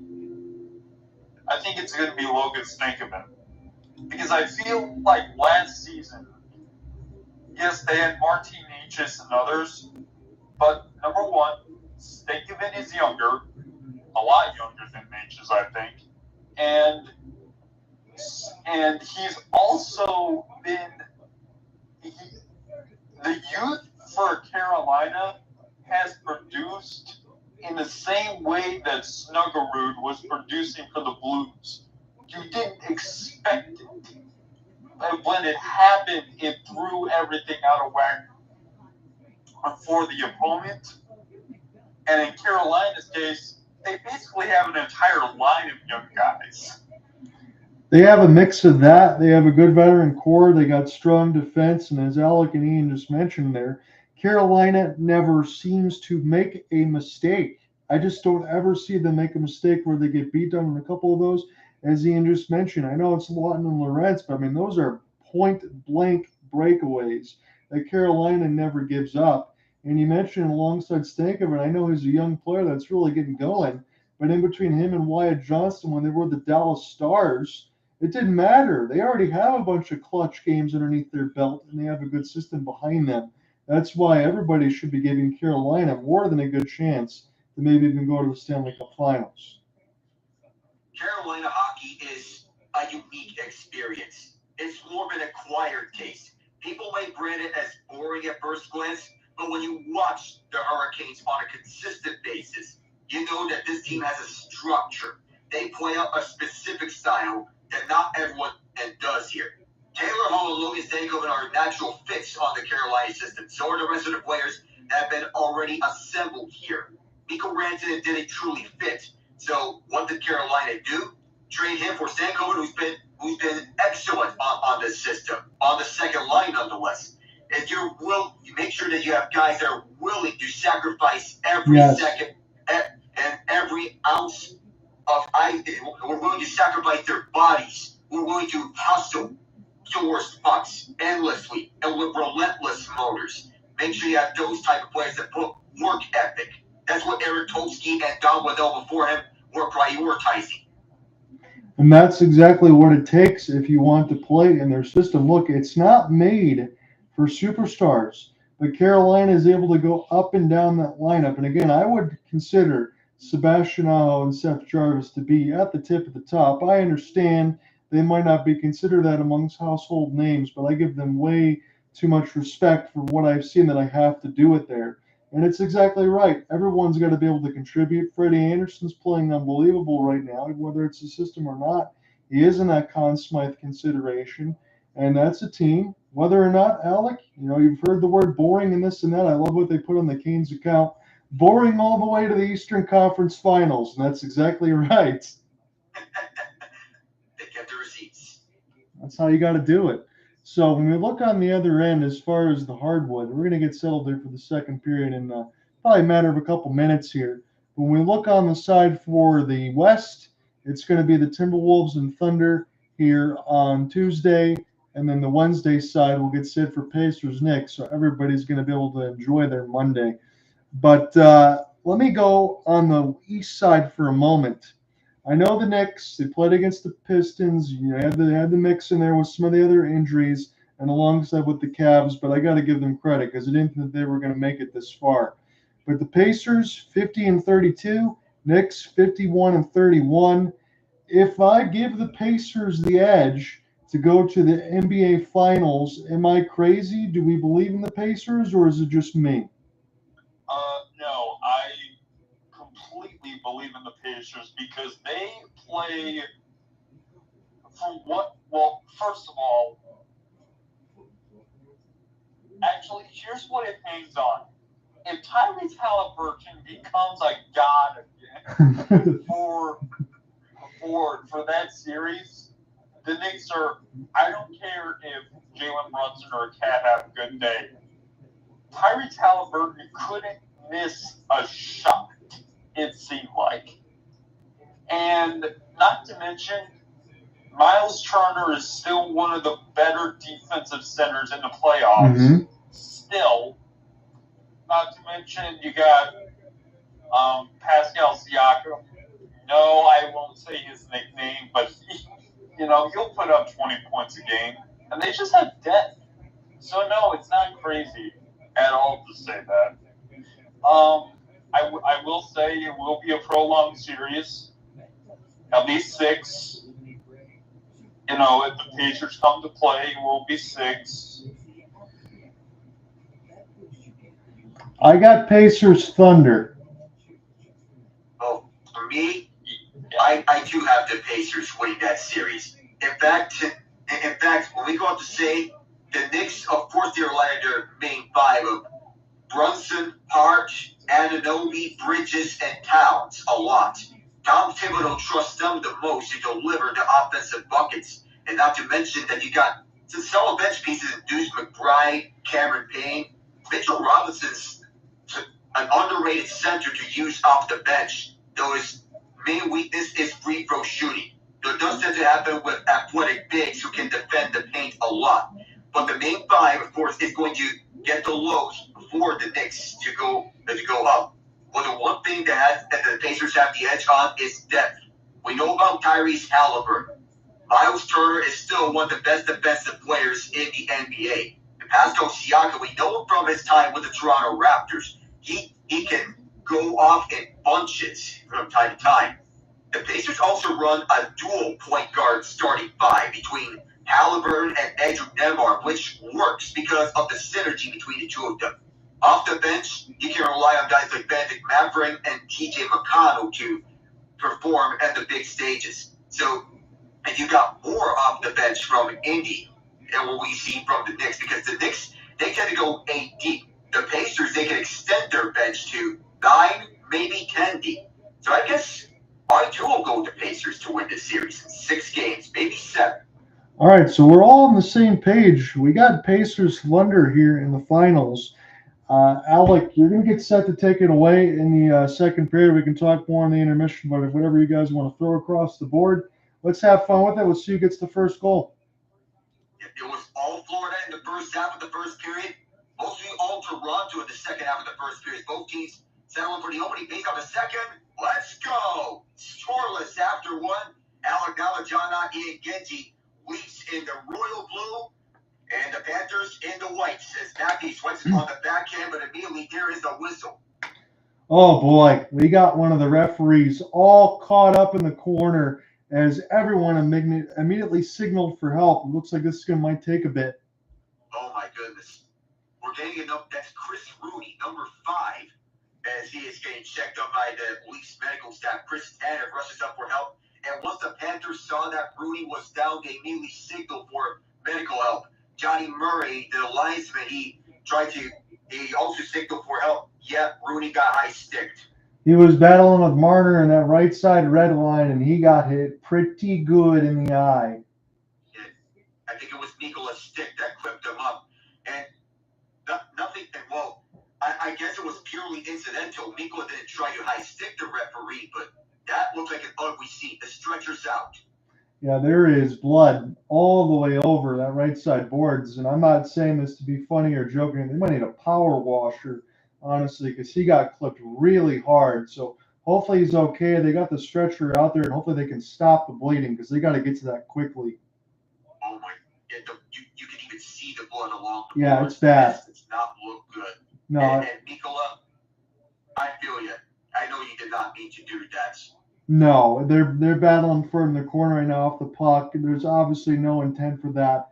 But the stick, I mean, that's really bad. So hopefully they can figure it out. Again, I'm not trying to sugarcoat anything else and let you know. This is as bad as we've seen it. I've never seen anything like this. Yeah, this does not even look good at all. Seth Jones is conversation. Yeah. Oh, if you even look at this, there's blood. The blood even made it to his head, and he is skating up. He is writhing in pain. So now we have to get a replacement referee who's on standby here. Now, what I'm more worried about Was it just his head, or did his eye get clipped too? That's what I was thinking, Ian, because honestly, I was like, it looks so bad, and I don't want to speculate because we don't know. Hopefully, there isn't any damage to the retinas or anything else like that, or you might even lose an eye if there's something like that. Because again, there's no visor or anything else underneath that. He had to take it with the full brunt of the face. Yeah. Took that all the way on his face, and now the ice crews are out to repair it and to clean everything up. So now we have a replacement referee who was waiting on standby. Garrett Rank, wearing number 7. He has just came in to replace the injured Chris Rudy. And we wonder if he's going to return for the rest of the playoffs. But our primary concern is his right eye. I hope this retina's not damaged. Yeah, so I was thinking the same thing, Alec. I hope the best for Chris Rooney and his family and all that, because let me tell you, the amount of repairs that they're having to do just to set the scene, I'm not going to say it looks like a low-key crime scene, but that was not good at all. I mean, they had to have multiple towels, they had to skate them off, they had the stretcher and everything they didn't use, but they had to come with the emergency provisions on the ready. They had to. Hopefully it's not a Brian Berard situation. I saw that tweet just recently. This was really tough to watch with both players. There's just the both players were battling for the loose puck, and it was a complete accident. Yeah, sometimes things like this happen in sports. I think we're going to be probably another minute away from getting things started. They've been very snappy. All they're trying to do is to make sure that they got all the officiating crew and everything else with the microphone and everything else on these referees before we can get it underway. Just sorting things out. I think Garrett Rank may be reporting to the situation room that he is filling in because of the injury, and now he's getting his microphone. So that's why we have the added stoppage here. Just 13 seconds in. It's eerily quiet, and I understand the silence because of the scary situation. And now we know the show has to go on here. Yeah, you know what amazes me, Alec, out of all of this? How quickly all this other stuff gets put into place. I mean, we're not even going to be missing a beat here. Probably another 30, 35 seconds here, and we're already going to be getting into puck drop. So all the emergency situations, everything else you got to deal with, all the drills I'm sure you do, just in case things happen. And man, oh man, we're already going to be getting puck drop again. It just goes to show the human nature of sports. Yeah. We're going to get settled now as we get some camera shots here on Auston Matthews. Again, a little bit of a bereavement there alongside with the referee, and hopefully everyone else is going to be okay. Hopefully we get a positive report once we get to the end of the second. We're just starting the second now. Only 13 seconds expired. Barkov going to get set to do battle. Ian Matthews on the faceoff done. Two of the best faceoff men and defensive centers in the NHL. Matthews being a former 2-time 60-goal scorer. Barkov wins that one. Spins it for Mikkola. And here's Jones moving up for the far side. Jones flips it down a little too far. Up down, so the hand pass is washed out. Panthers have to wait for some time to send it around because of the late offside. This went off the backboards and collected from his own zone by Jake McCabe. Floated out to center, and on the chase down is Seth Jones. Skating after his Matthews as this bounced up and recollected by Morgan Rielly. Brandon Carlo up the near side, sent this one side. It did not touch a body. It's icy. So we're taking a look at some of these camera shots in TNT, all the reverse hits, the potential breaks in the mix of Lawton and Lorentz. Very physical game. Excellent first 7-8 minutes for the Cats. Had Wall under siege, who made some outstanding saves, and the Bobrovsky stood tall on the other end. Yeah, the breakaways were the blunders that the Panthers defense gave up because outside that, they were ferocious here in that first period. We'll see what changes here in the second period as there's a shot that bounced off a body. Another one-timer. Rebound swept away, and there's a chase down out to center, and into the Panthers zone goes Gustav Forsling with John Tavares after it. Got up onto the near side on the chase down. Carter Verhaeghe is ahead of it. Verhaeghe away from Morgan Rielly. Verhaeghe backhands it around for Sam Bennett. Bennett closed out by Brandon Carlo. Carlo frees one up, and on for who I believe is John Tavares. Another chase down for this puck onto the Panthers zone. Bounced up onto the blue line. Grabbed by Verhaeghe. Away from Tkachuk and grabbed by Carlo. Through the far side, it is Rielly. Up the middle and backhanded down deep for Sergei Bobrovsky. As he plays this one out, Forsling is watched in tight. Bennett with Nylander chasing after. Gets this one off on time onto the far side. As the Panthers are looking for a lane. Sam Bennett can't get to it, but he drops this one back for Brad Marchand. The both teammates on Team Canada in the Four Nations face-off. All the way back as Toronto wants to restart. Away from OEL. And grabbed at center ice by Nate Schmidt, the former Washington Capital and Vegas Golden Knight. Turned over at the defensive zone. Anton Lundell can't get to it, but grab Marchand could. Marchand can't find anyone in the slot. And this was a swipe by Schmidt to keep this one inside. OEL turns it over to Marchand. Looks to read him, falls down. Marchand grabs a hold of it at the far side. Sent back over to the point for Kulikov. Kulikov with a long shot that went wide. And the rebound swept away, but turned right back over. Another save by Joseph Wall. And he plays this one out for the far side. No rebound given up there.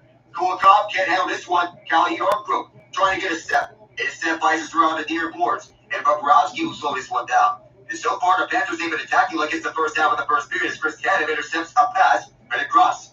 And Elise will get this one back across to the far side. Kulikov gets cut away. It goes right behind Bobrovsky. Pacioretty is all over it. On the right place, Tanev. But walks across for Jake McCabe. Fakes the slapper. And fans on the slapper. Jonah Gacevich pries it out.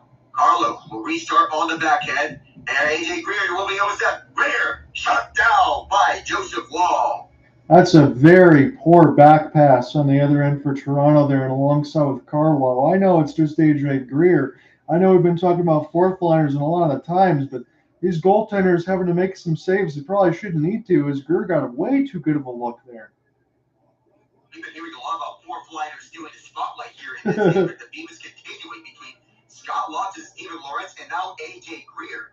If we get to OT, one of us is going to have to take some of these fourth liners. Again, any takers for Tomas Nosek, the former Vegas Golden Knight? It might be one of the ones you can think about. He has a propensity to score. We're to far side off this face-off as Toronto can't get this one out. Out inside the left point by Barkov. Forwarded this out to the far quarter intentionally. Out inside by Nikola, but he gets chopped away at the puck.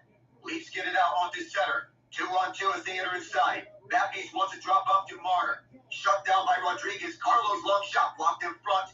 Don't forget that the Panthers, they have a propensity for blocking shots too because of their stout defense. 2-on-1 they enter. Waiting with this one. Shot. Score! Seth Jones gets on the board. It's been a busy night for his family and a busy day. His father coached Game 7 for the Denver Nuggets earlier today. He's got the first goal for the Panthers. That's awesome. I didn't even know that, Alec. It's a good shut out by you as you get a 2-on-1. This is a beautiful back pass right in near the change. Seth Jones just cruises in toward that right side dot. Alec, he makes no mistake. No chance for the Leafs defense to get in because they all get caught up trying to expect the cross pass. Seth Jones says, no, I'm going to deposit this in the bank top left corner. You know what? Now that I'm looking at that shot, at that point as a goalie, what do? You can't do anything. No. Yeah, and if you're Brandon Carlo, you can't do anything either. Take it away, Alec. This is all the way back up to the Leaf zone. This is set up to the far corner. Leafs trying to get something up. And up the middle is lumped down. Several whacks at it several times. And the Panthers, they see a whistle as they touch up. And you guys are exactly right from off the call because, again, that's a beautiful feed in there from the players' bench, from the backhand. If you're Toronto, your textbook, you're playing the pass. Joseph Wall trying to cut off the angle, but he's got traffic on in front of him. He's got nowhere to go either. Yeah, the only thing in which it can help Joseph Wall out is if that puck somehow hits him. The space-out's at center ice between Sam Bennett and Max Domi as it's Bennett. All the way for Bobrovsky, grabbed by Gustav Forsling. William Nylander on the hustle. To the far side, this is picked up by Florida. Gardner Verhaeghe moves inside. Verhaeghe gets shut down, and on the near corner, the Panthers trying to dig. Jake McCabe will feed it up for Chris Tanev. Up the near side, Nylander. Recollect at center ice, I believe Jones. So go all the way around for Tanev. Tanev will start up in his own zone for McCabe. McCabe up the far boards. Bad Knies trying to split the defense, and he goes across. Knies, or rather Holmberg, holding onto this puck for some time. Tavares frees it up for Nylander. Nylander drives back. Oliver Ekman-Larsson, and a body in front. That was Kulikov. Kulikov starts to break out. Sent over to the near side for Lundell. At the side of the cage. OEL gets tied up. Marchand from the bottom of the left circle. Cross-ice pass never made all the way through. And here's Kulikov. Will grab up for Nate Schmidt. Schmidt bounced off a body in front. Marchand grabs up again. From the right circle. Cuts inside. Marchand centering pass. Went off of Schmidt's stick. Schmidt will restart all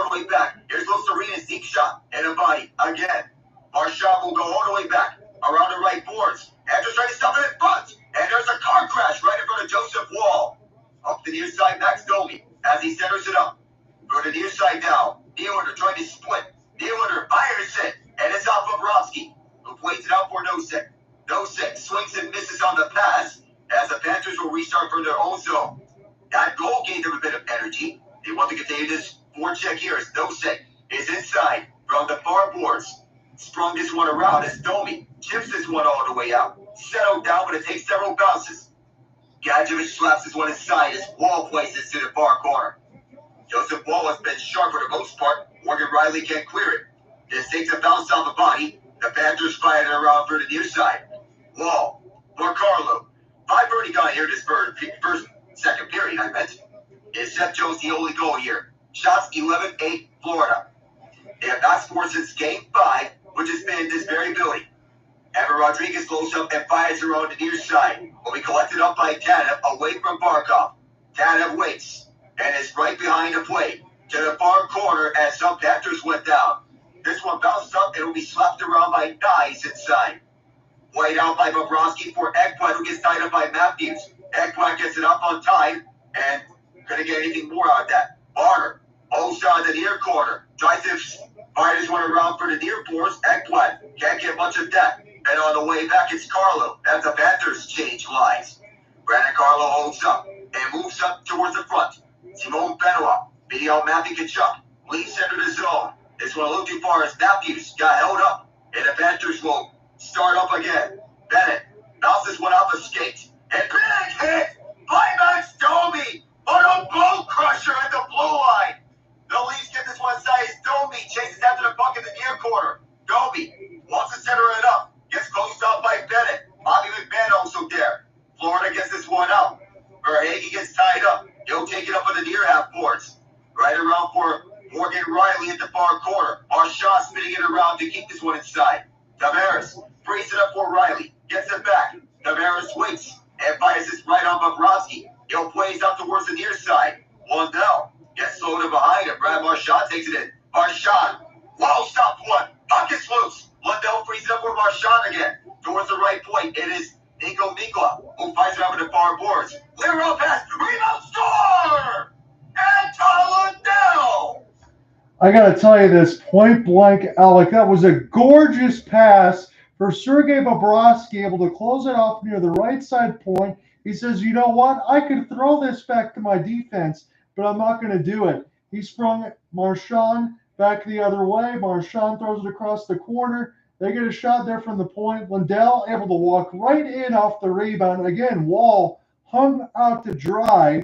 You know what the Toronto Maple Leafs are doing right now? Whether it's square or X button, depending on Xbox, all they're doing is taking their settings and putting it all the way toward the left. They're doing protect the net. What does that mean? That's going to allow the Florida Panthers to be able to skate in, dangle, do whatever the heck they want. That's what they did over the last 4 or 5 minutes, and Toronto's in some serious trouble now. That's the case now. A 2-0 lead is dangerous enough. I know for a fact that this is going to be seen as the most dangerous league in hockey, but with the way the Panthers are playing, they're bouncing back from what happened in Game 6.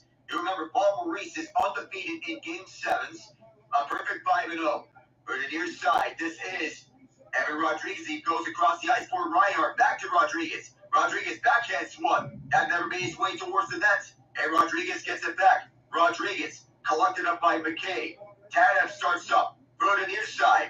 That's the Leafs who send this all the way down towards center ice. Wrapped up, and this bounced off Marner. Mitch Marner chasing after the puck as this gets bounced up again. Florida sells it back down again. Barkov slows up. Chopped away by Tanev. It'll be going towards Barkov. Near corner as Matthews trying to get this one free. Towards the near side. It is Marner. Marner all the way back for Matthews. Matthews springing up on the action. Auston Matthews deep shot. That may have hit Ekblad in front. And it'll be collected by the Panthers. All the way down to center ice as there was a crash there. And there's no icing here because of the touch of the puck. In the far corner, Carlo gets tied up. The Leafs can't get it out. It's just held in by Nicola, but the Leafs quickly get to the puck. Bounced off a Panther. Loose to the slots, collected by Simone Benoit. Off the backhand, sent this one inside as it is Scott Lawson's entering pass, and Lorenz gets closed up. Bennett will move for the far side. This is batted down on the deflection. Marchand is in. For the near half boards, Lorenz shoves him away. Rielly collects in his own zone. For Lorenz, Marchand reads the play. For the near side, Lorenz can't get it out. Sprung towards the far corner. Massive humanity right in front of Wall. And this is all the way back with Calle Yarncrook.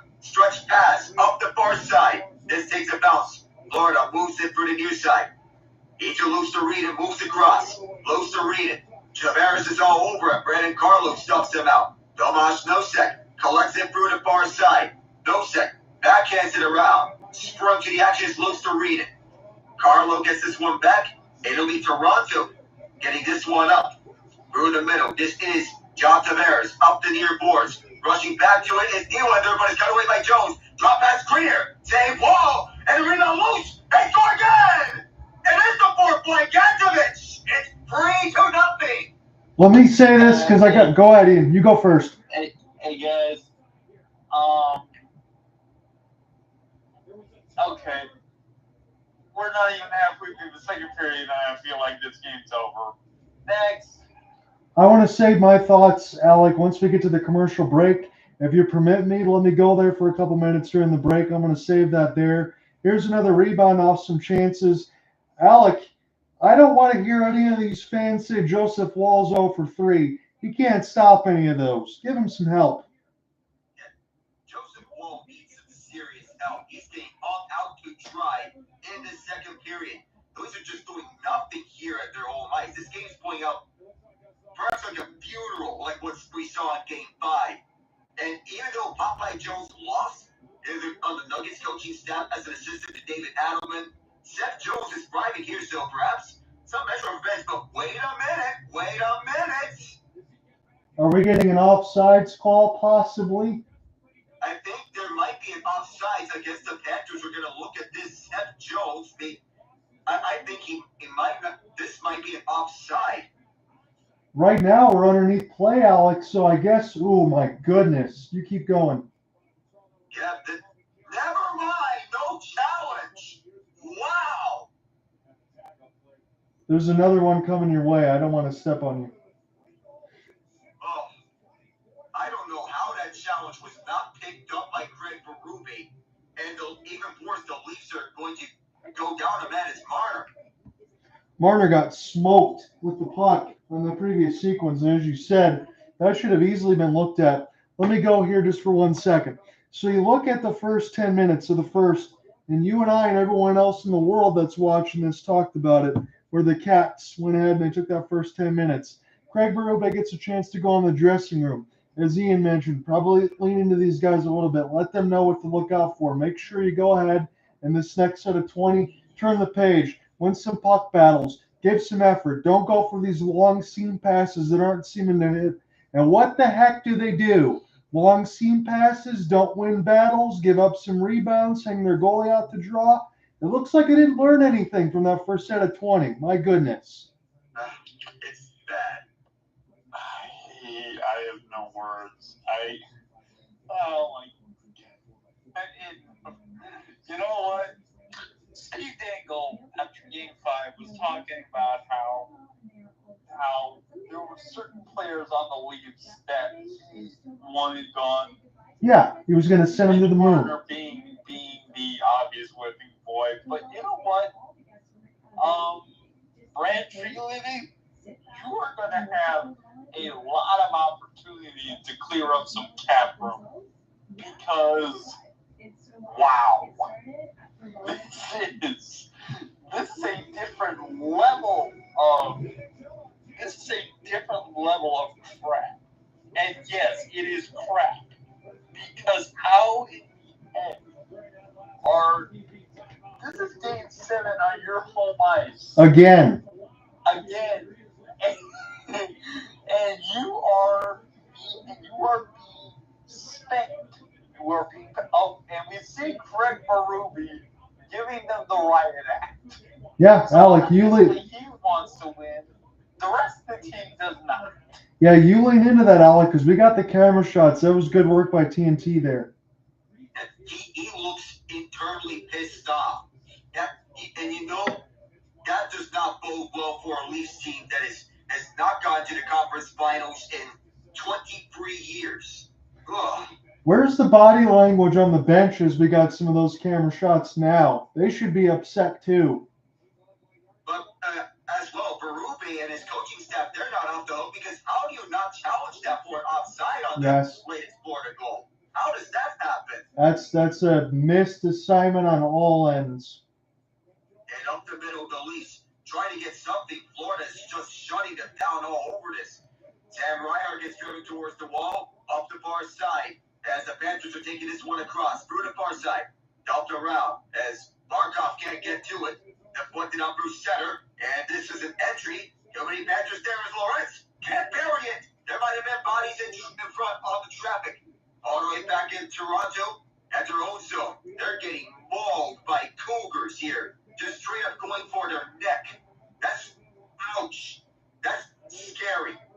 And here the Panthers again. Possible throw when they hurry. Bennett, Kerwin, drag. Nice. Shut down there by Simon Benoit. Benoit goes down. Verhaeghe takes away. Verhaeghe, sharp angle. Missed it all as he shot above Joseph Wall. This is all the way around for Verhaeghe. Verhaeghe in front. Bennett trying to stump it inside for a foot goal. Wall's already got to it. Stolen free. Comes behind Wall. Wall's starting to get up. And this comes back all the way towards the left point. Wall's reset. Back around for Verhaeghe. Verhaeghe. This one bounced up. Wall's got his stick. And this one played around. Wall finally gets his stick back. Marchand. For the far side, set up back for Verhaeghe. Bouncing puck. Wall may have gotten a piece. McMann collects it for the far side. Hit by Jones.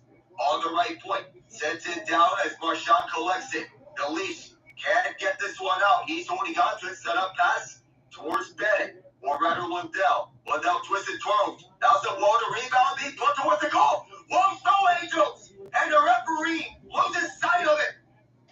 Oh my goodness. We're going to go to break again. This gets double deflected there by Bennett off the first opportunity. Marchand, part of that third line, all able to do some work. Again, I'm saying this is an American diehard Red Wings fan, even though it's a rivalry with Toronto a little bit there too across the bridge. But for the love of Christ, can you win a puck battle on the other side of the ice?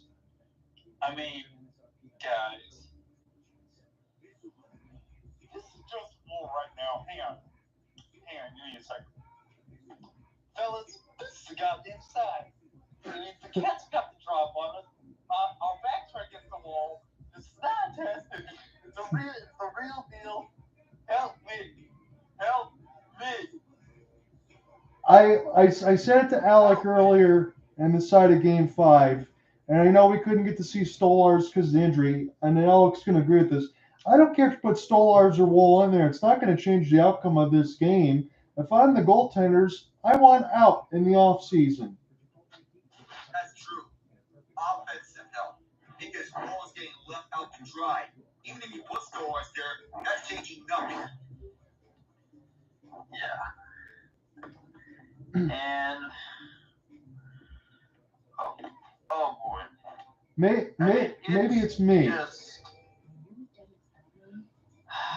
What we're seeing from this Leafs team, I don't understand how you can be so sloppy.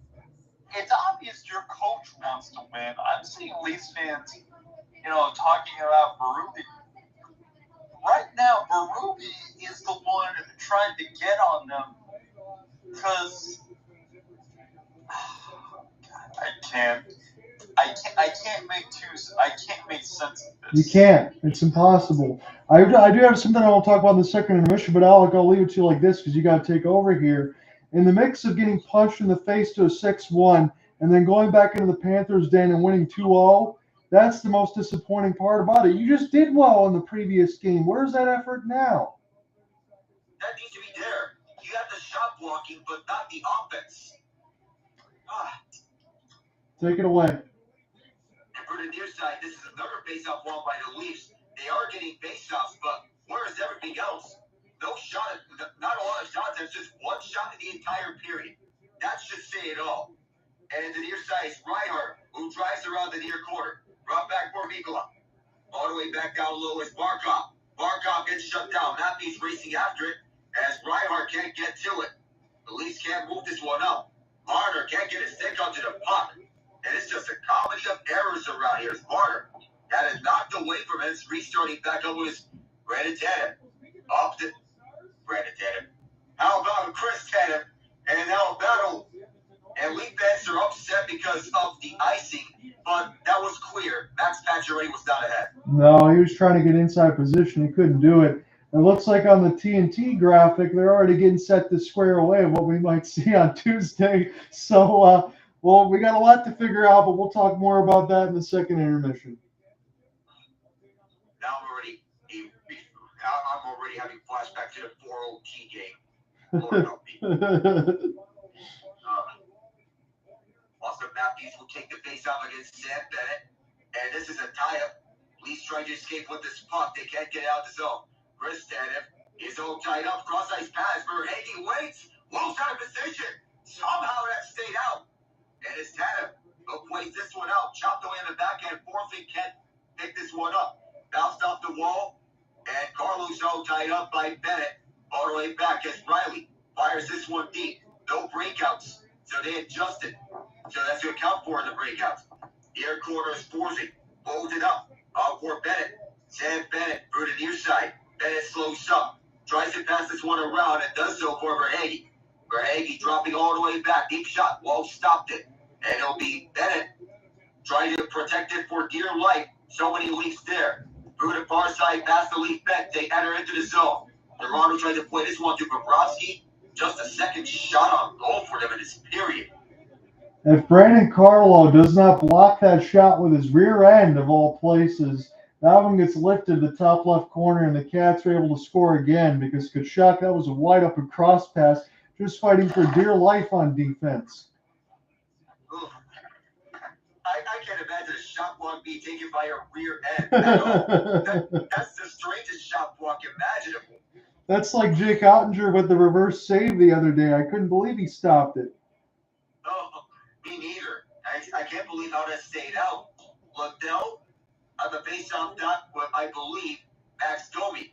And it is Lundell taking this one around through the near corner as it's collected by Blosterina. 23 block shots for the Leafs. You can only block so many shots till it comes back to bite, and you're not getting a lot of chances. For the near side, Leafs trying to control it, but can't. McMann lost it. And it is Domi. Domi frees it up towards the left side, back for OEL. Fired this one off of Bobrovsky. Rielly held this one inside. Behind it is Domi. For Pontus Holmberg. Holmberg wants to set up back towards the left point. This shot hits someone. Jake McCabe, rather. He'll pick it up. As the Panthers do a partial change and at least do a full change. McCabe backhands around through the far side. A body check towards the far half force as Miko is trying to protect him for dear life. Nylander frees it up. And what goes right onto Jones and digging it out of the far corner. Nylander trying to get it. Miko 2. Lawrence. This one goes free for Lusterina. Into Lusterina sends it down deep and it bounces up all the way to the Toronto zone. And back ahead is Chris Tanev. Tanev sends this one ahead for Scott Watson. Watson sends it right onto Bobrovsky. He'll cover as Lawrence was catching up. And you got Ekblad and Lawton trying to get tied up with each other there. Notice the full forecheck effort here as we're going to get set to go break again. Florida shot out of a cannon. The last thing I want to see for the Leafs now start to get involved with the fisticuffs. You got to table that. You have to. So I'm looking at this post. Admittedly, I know we all see it on the space side for Tree as far as the Leafs. And yeah, we'll be talking about that as far as the end of the game during the handshake line if this keeps up, because the core four is going to get completely blown up. We know we talked about some of the names. I'm still steadfast in holding on to Willie Nylander and Tavares if he wants to do the discount, but Nylander for sure. Because out of every single time that we've seen this team, I know everybody wears the collar together. I get it. But he's at least one of those guys that consistently has a pulse. And at the end of it, I do want to say this. I won't go in too deep. But I don't want to see any blame this game when it comes to Joseph Woll or Brandon Tanev or Max Pacioretty. They deserve a 0% of the blame. Absolutely. And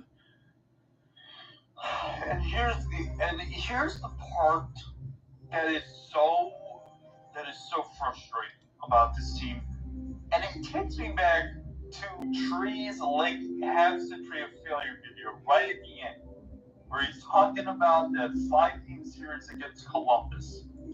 He goes, "You lost. You have all that poor mentality. You don't even score a goal." And it just points back to it. You have a forward forward core that teams would kill for Yes. this.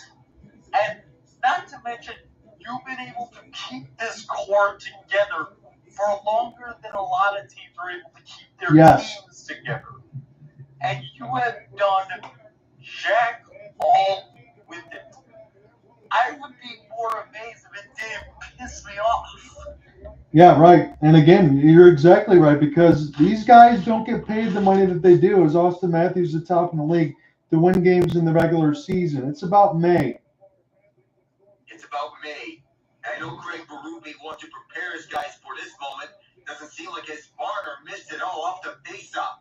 Go to far side, as this is a race for this puck. Oliver Ekman-Larsson.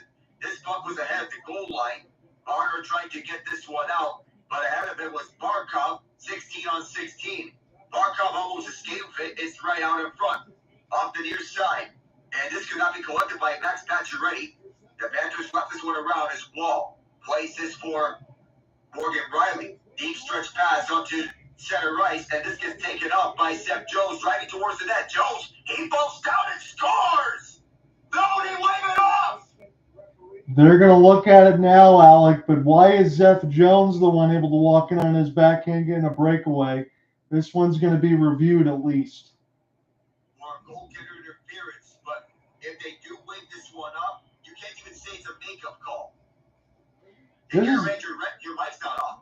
This is a pass that we're just getting the look of there. Morgan Rielly tries to throw this up the gut. The Panthers just intercepted immediately, and really Seth Jones, I don't think he has anywhere to go with his right skate. Probably going to call this one off, I would guess, but Seth Jones has nowhere to go either. Yeah, I think it may be more to do with the kicking motion rather than the goaltender interference. Although we have seen some rather freaky rulings in the past when it comes to those, when it comes to the skate pucks. If you remember a few playoffs ago, there was a whole drama about that.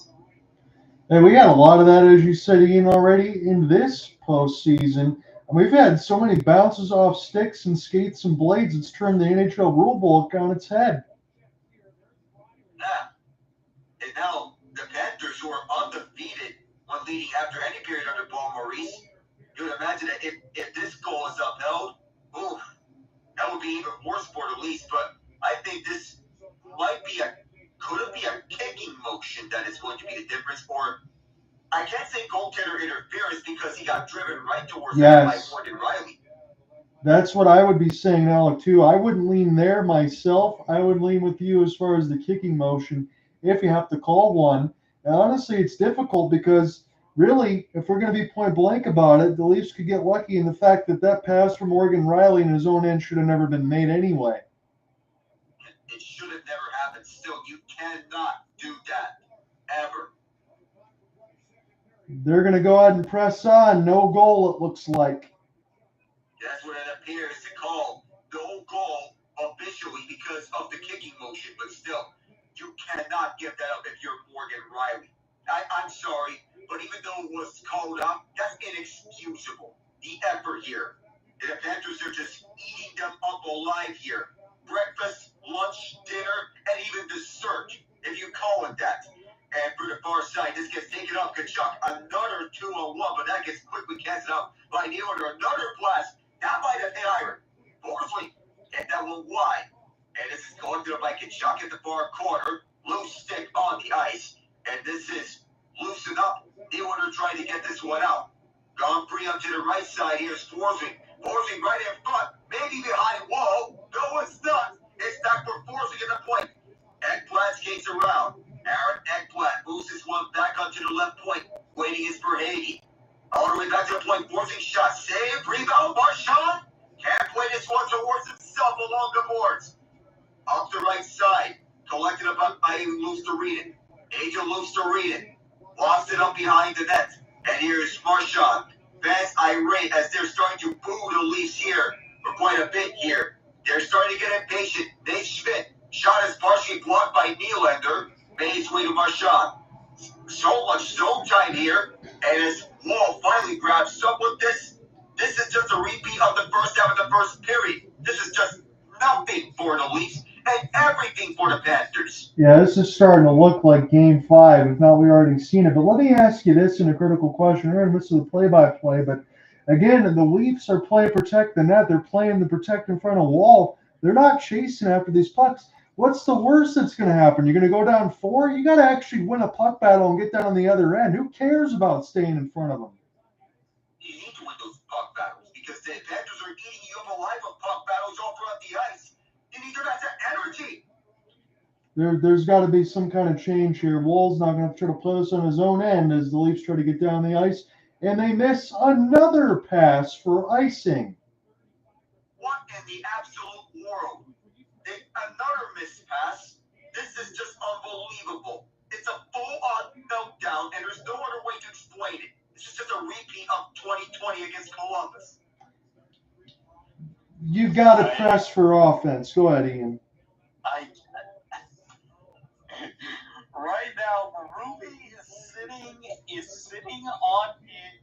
Actually, wait. I'll wait until we get another stoppage, and then I'll say my thoughts. Go ahead, Al. 17-3. That's the shot totals in favor of the Panthers in this period. Let that set the tone for you in this second period. 17-3. This is just maddening enough that even I, someone of no rooting interest for the Toronto Maple Leafs, am livid. And I'm not trying to get too angry at this one, trying to stay as neutral as possible here, but this is just inexcusable. Here's a chance here for Mitch Marner as he dances around Seth Jones, tries to center one. Bobrovsky never saw that one, it seemed, but might have got a piece of it, but there were bodies right in front. Chris Tanis all the way back. He'll go back for Jake McCabe through the far side. And Toronto trying to break free up through the middle as it is Auston Matthews. McMann gets tangled up and a race for his puck all the way back. Hanna will beat out Tomas Nosek. Nosek ties him up. Close to Reed and Fuege. Close to Reed through the near corner. Towards the far side. This time it's a mispass on Kulikopson and Pacioretty sticks him up. This possesses him. McMann trying to fight for every inch. The near corner now. This is, can't get a number, as McCabe gets slowed up by Luster Reed. And Nate Schmidt played this one for Nosek. Nosek for Wall will play this one right behind him. Less than 2 minutes until this is mercifully over, and at least in the second period for the Leafs. And through the far corner, this is played up by Knies, and this cannot be picked up by Toronto. Up around, Wall will play this towards McCabe. Jake McCabe will play this out for Morgan Rielly. Up the middle, this is John Tavares. Tavares, there's a rare chance here in the backhander for Matt Knies. Knies was not even there. Was a little slow on the play. Brad Marchand trying to go a perfect 5-0 against Toronto in Game 7s. And this is backhanded right onto a stick. And this is Pontus Holmberg playing this one back. 70 seconds left. And the Leafs just need something. They have just 3 shots on goal here. Through the far side, played right onto the near half boards. Race for this puck as this is Marner. Marner played this towards the far corner, and this will be Aaron Ekblad. And this is not kept in the zone, and one of the rare times in which Florida has made a mistake. It's icing. Trace Bergeron and Zdeno Chara on that list with 14 as far as Game 7's. Only Patrick Waugh and Scott Stevens tied there with Marchand. They've been there, done that before. They know what it takes to win these types of games. Marchand was on the losing end of a Game 7 2 years ago against the very team he plays for.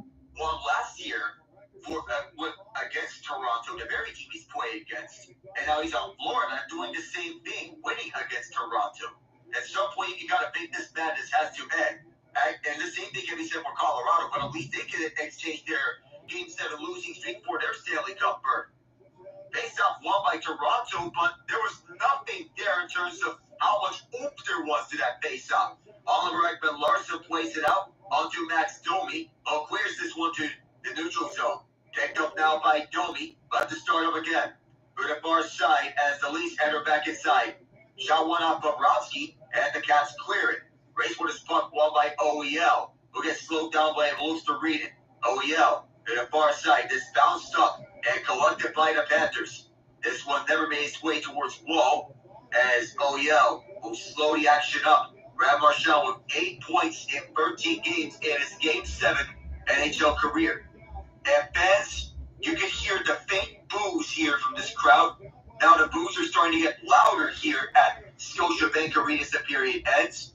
You know they are frustrated. You know they are irate. You know the common thing around their Game 7 losing streak. They have seen enough. Well, this is the third year in a row that you've covered stuff like this out. The second year in a row that I've worked with you as far as this. Last year, before that was a pasta party.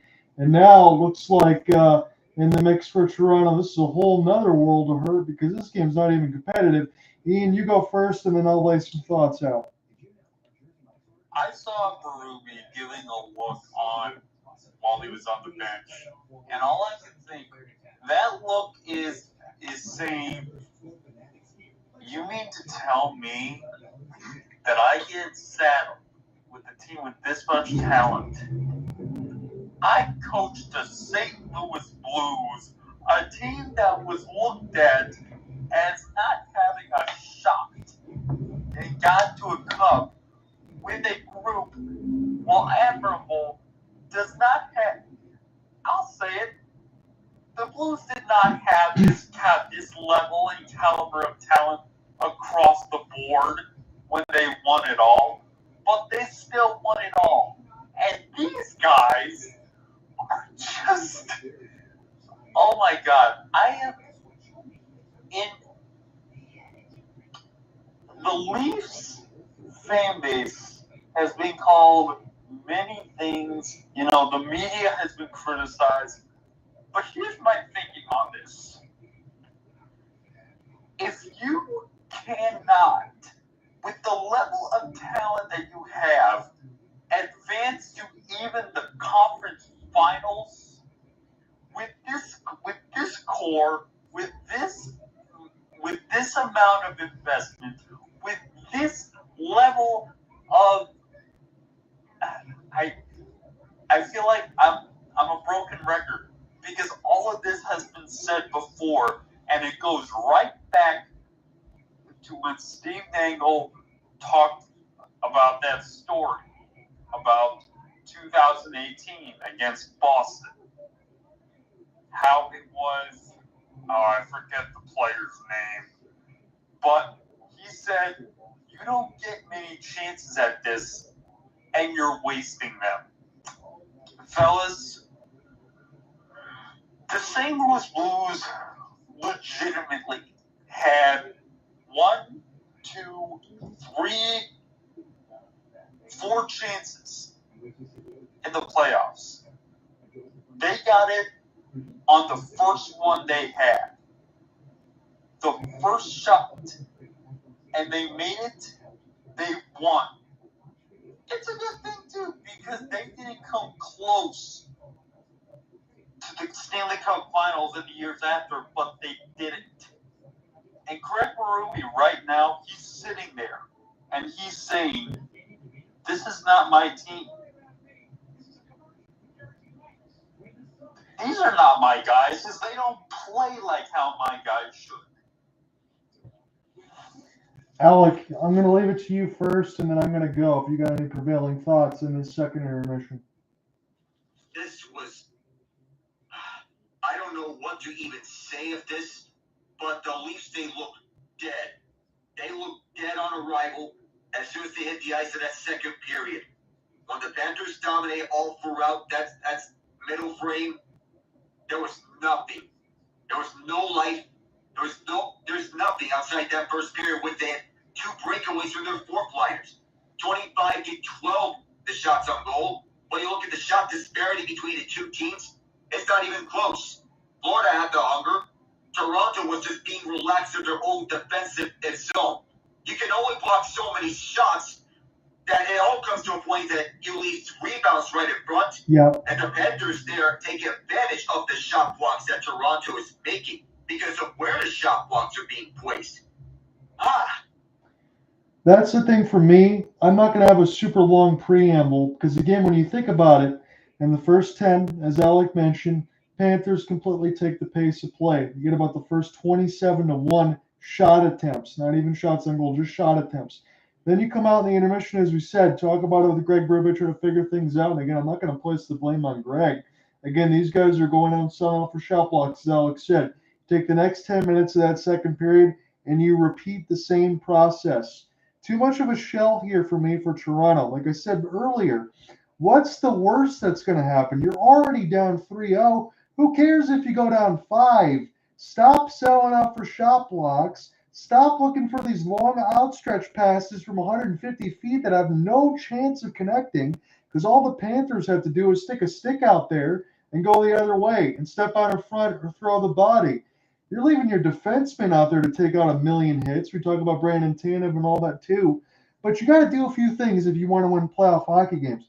First, you actually got to use your legs and skate with speed. We haven't seen them doing that. They're going for these dump and chase with no other chase on the side of it.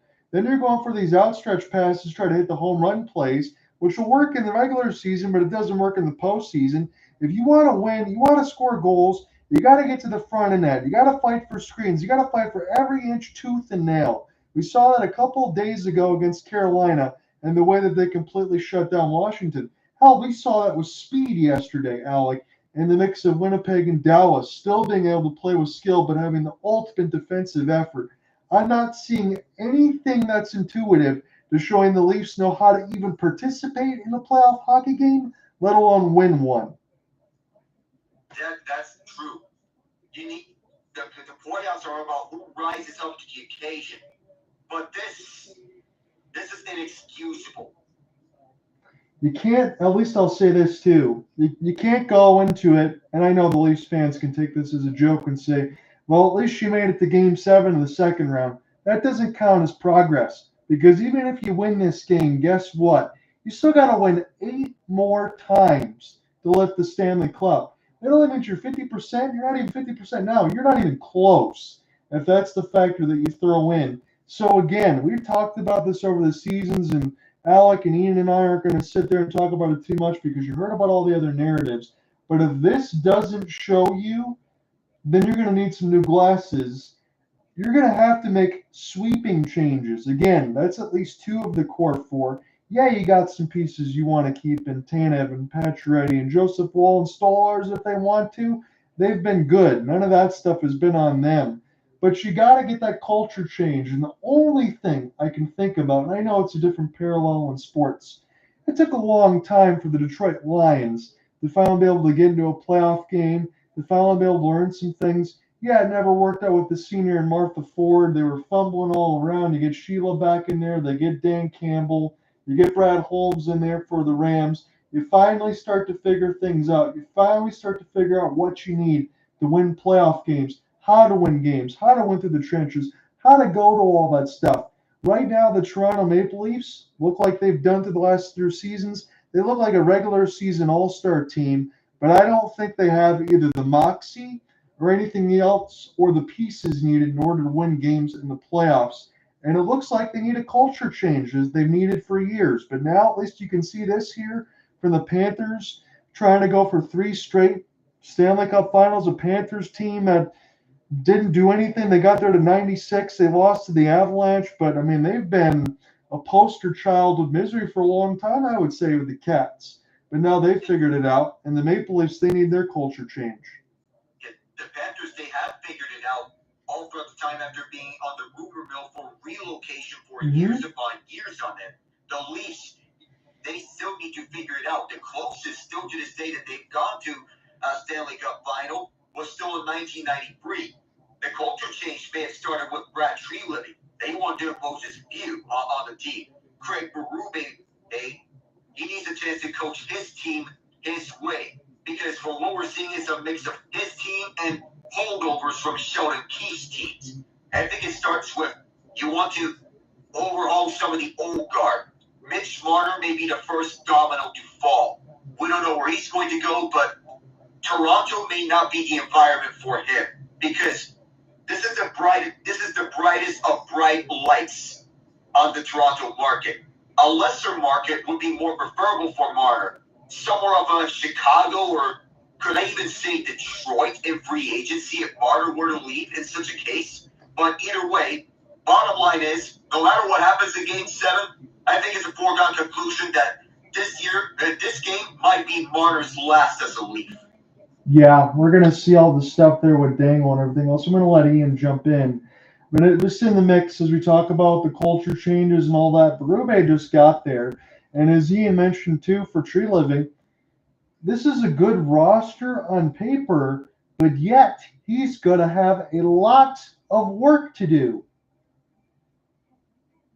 Yes. I've said everything I could throw out here as far as the second intermission for that. If you want to take it in another direction before we go to the third, be my guest, because I don't have any more bullets to fire. Yeah, I will say though, hey Alec, I think we need to talk about this because I remember us having conversations about this. It seems to me that the Seth Jones trade the Panthers made maybe wasn't as ridiculous as we thought it was when it first got announced. Probably not. At the time that we saw him get traded to the Panthers, we're both like, what? Because when we both saw him in Chicago, he was a mixed bag of sorts, with the negative being more than the positive. That's needed a change of scenery, which is what was desperately needed for him. In Chicago, he was forced into a heavy workload. When he is taking a back seat, that's more ideal for him because he's underrated defensively. We know about him being a power play quarterback, and it all works out for him so well. So, I guess it's win-win for both Jones and Spence tonight. Well, on Knight's part, he started out good, but the play faltered a bit, but nobody can succeed behind that Chicago defense. I know it's a young team, but what the Blackhawks need is a true vision at head coach. That's going to take a while to do. It's funny you guys mentioned that because when you're talking about that trade, I was on an assignment there with the Waterford Sharks, and I had broke that during line, and I said the same thing. I was like, holy cow, with the cap hit there, they cut that halfway. Hey, they might need Spencer Knight on the back end for the Florida Panthers. I think Seth Jones can fit right in the second line, and that seemed to work out pretty well. I was wondering if they would need Spencer Knight just in case Big Bob could actually get a rest. We'll see if that ends up coming to play, but you're exactly right, gentlemen. On the side for Seth Jones, who could have had 2 in this game, has looked very, very good since joining the Cats.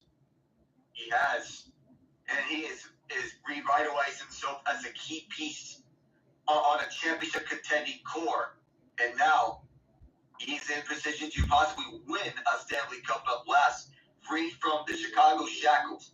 I also want to mention congratulations to Scotty Scheffler on winning the PGA Championship, his first of his career and his third major title of his career.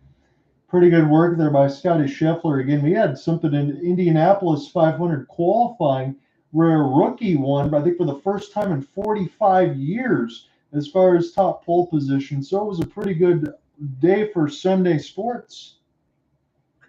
That was a big shot. Robert Schwartzman, the first Indy 500 rookie to win the pole in 42 years. He's a dual citizen, but he was the first Indy 500 rookie to do so, playing for Prema Racing. The last time this happened, Teo Fabi in 1983. Well, I will say this. If you are a gambler, as far as Paul Bissonnette, you got Mitch Marner to score a goal, Matthews, Nylander, Tavares to a point, Maple Leafs to win.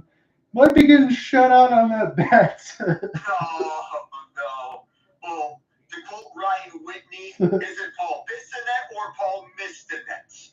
And I feel bad for, and I don't even laugh at that. I just laugh at our own misery of covering the games between 5 and 7 because I worked game 1 on the solo side. I know you guys mixed in some of the other stuff, and it was like an almost comeback there for the Panthers. But you know what? They lose Stolars, they win the game, and then we all come together for game 5. And I'm thinking, once we get to game 6, and I said it honestly, I don't know if I want to cover that because I don't know if I could stomach it again. And then they walk us into a game 7 and we do it again. Man, oh man. I can't wait for these 20 minutes to end. Unless if things get interesting, like what happened last year between Edmonton and Vancouver.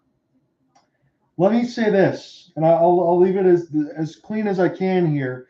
Leafs flip a coin, or you guys tell me yes or no. Do they score a goal within the first 10 minutes to make it a 2-goal game?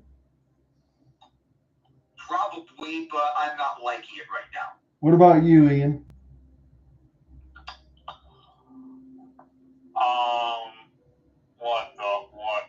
The Leafs score within the first? Yeah, it's 3-0 right now, and I'm asking you in the first 10 minutes. We're going to say the Cats don't score anymore in that 10 minutes.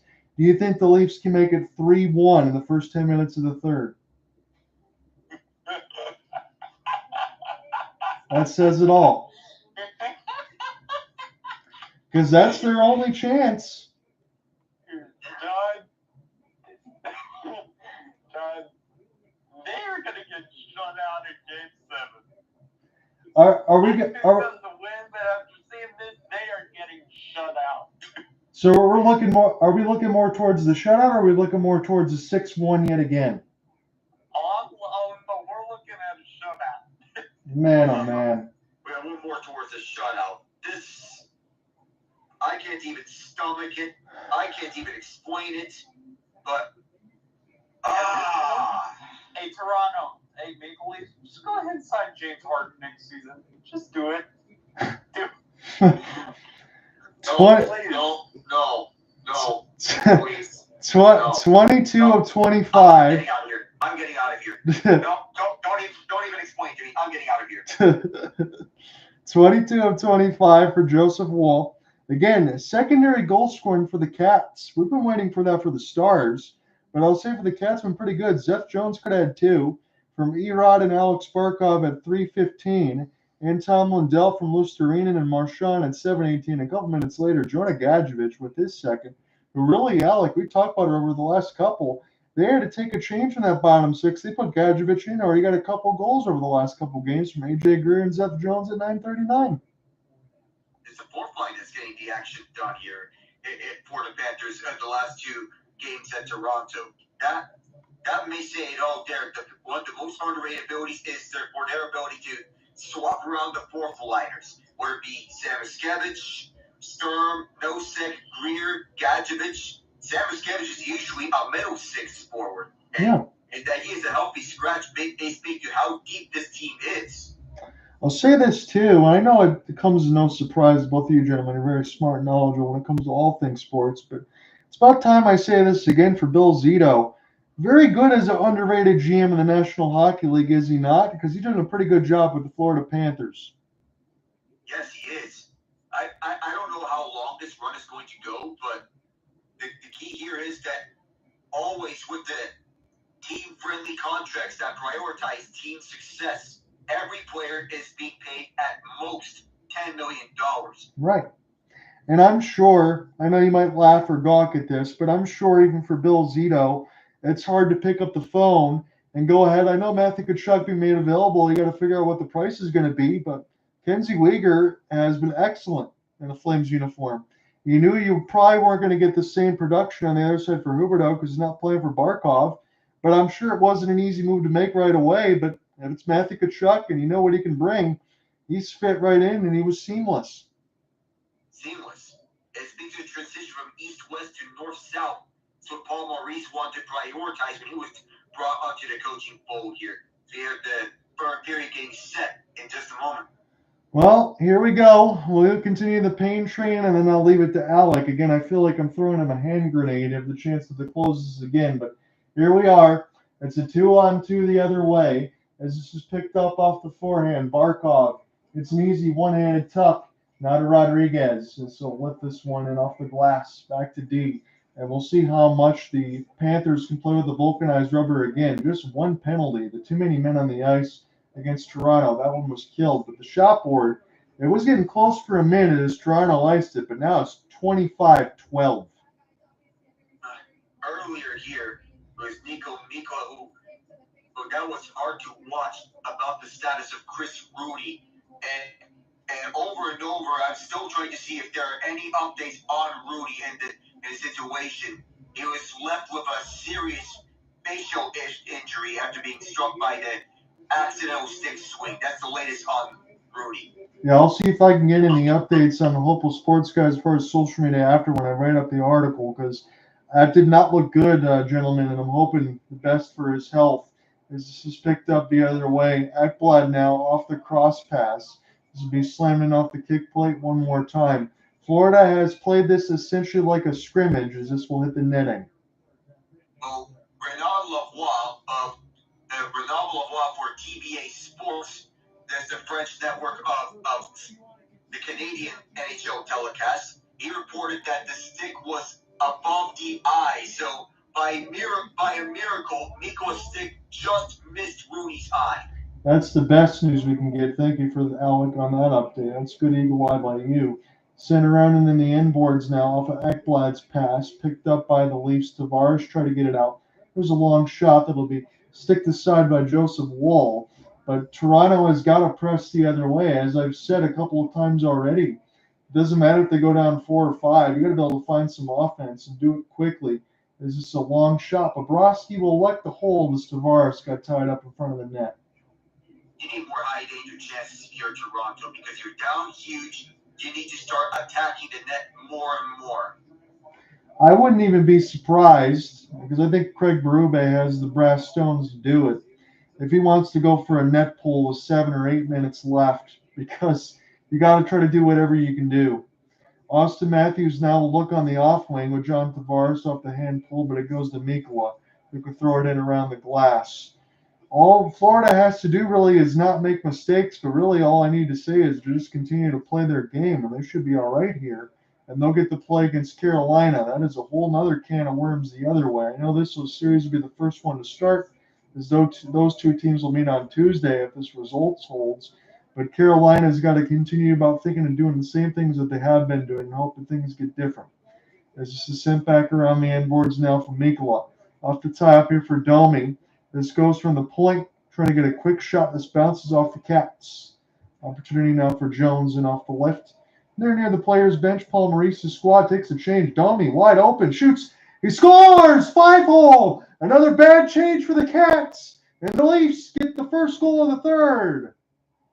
Probably not done yet, but that was so desperately needed because they were getting balled down dead to rights all over the second period.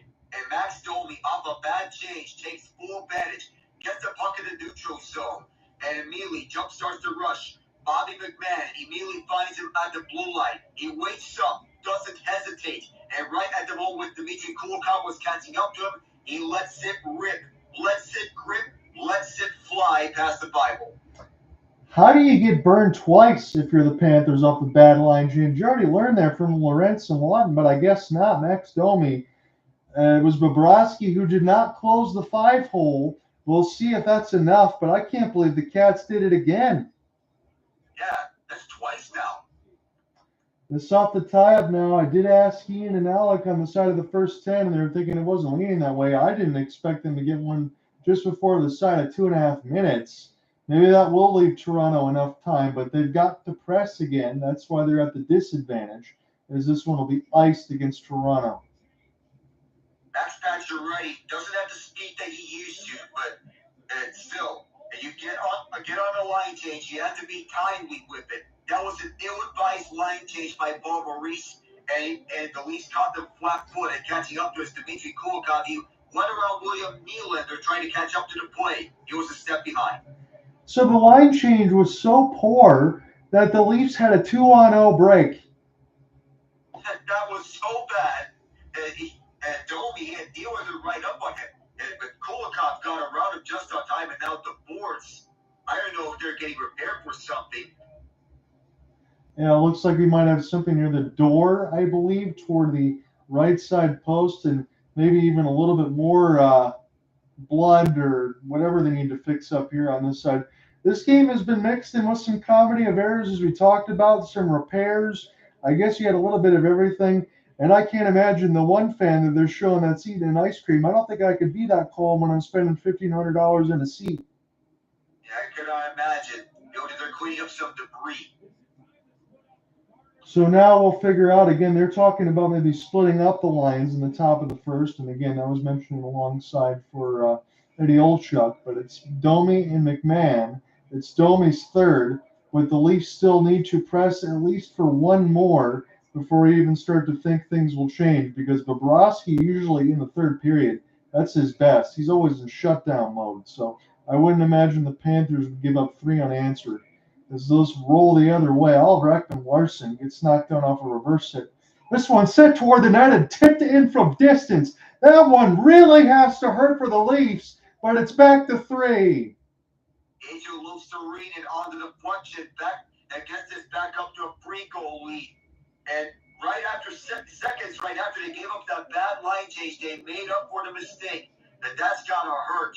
And they really made it 4-1 here. As the Lucerine deflected at the side of that off the shot from.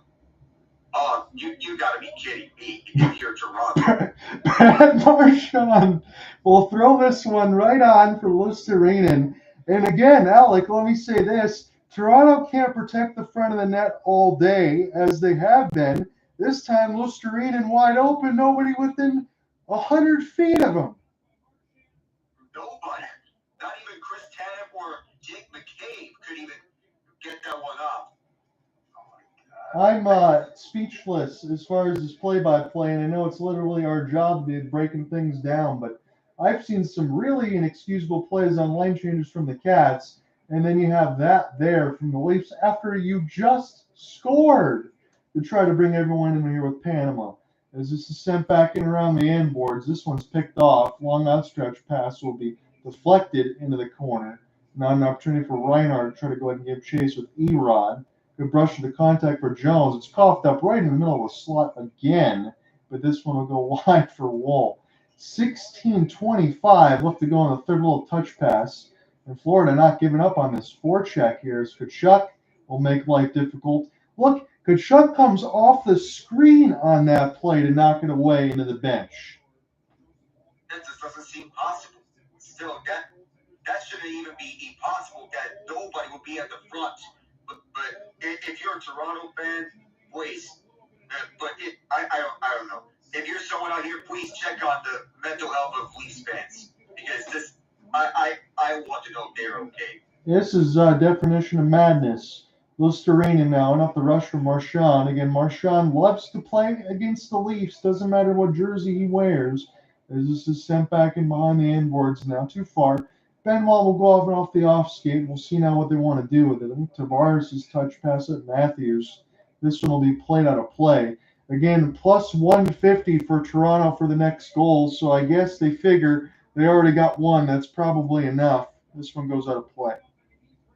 You're more likely to accidentally win a Game 7 than you are to consistently lose Game 7. That happened 6 times in a row. That would be disgusting to my very core if it is 7 in a row. But at least Colorado can say they can exchange their 7-game Game 7 losing streak for a Stanley Cup. Right. And I think, Alec, you just gave the line of the night. You couldn't say that any better because you are right. You're better off running into a win by accident more than losing all these. Is Rielly, this one at the net, good block by Ekblad as he denies the goal. This will be sent down the other way. Here for Morgan Rielly one more time. We're almost 5 minutes through the third. The Leafs were within 2 from a Max Domi goal, and then the deflection from help from Lusterinen and Marchand as this is a long shot held by Woll. The funeral continues onwards.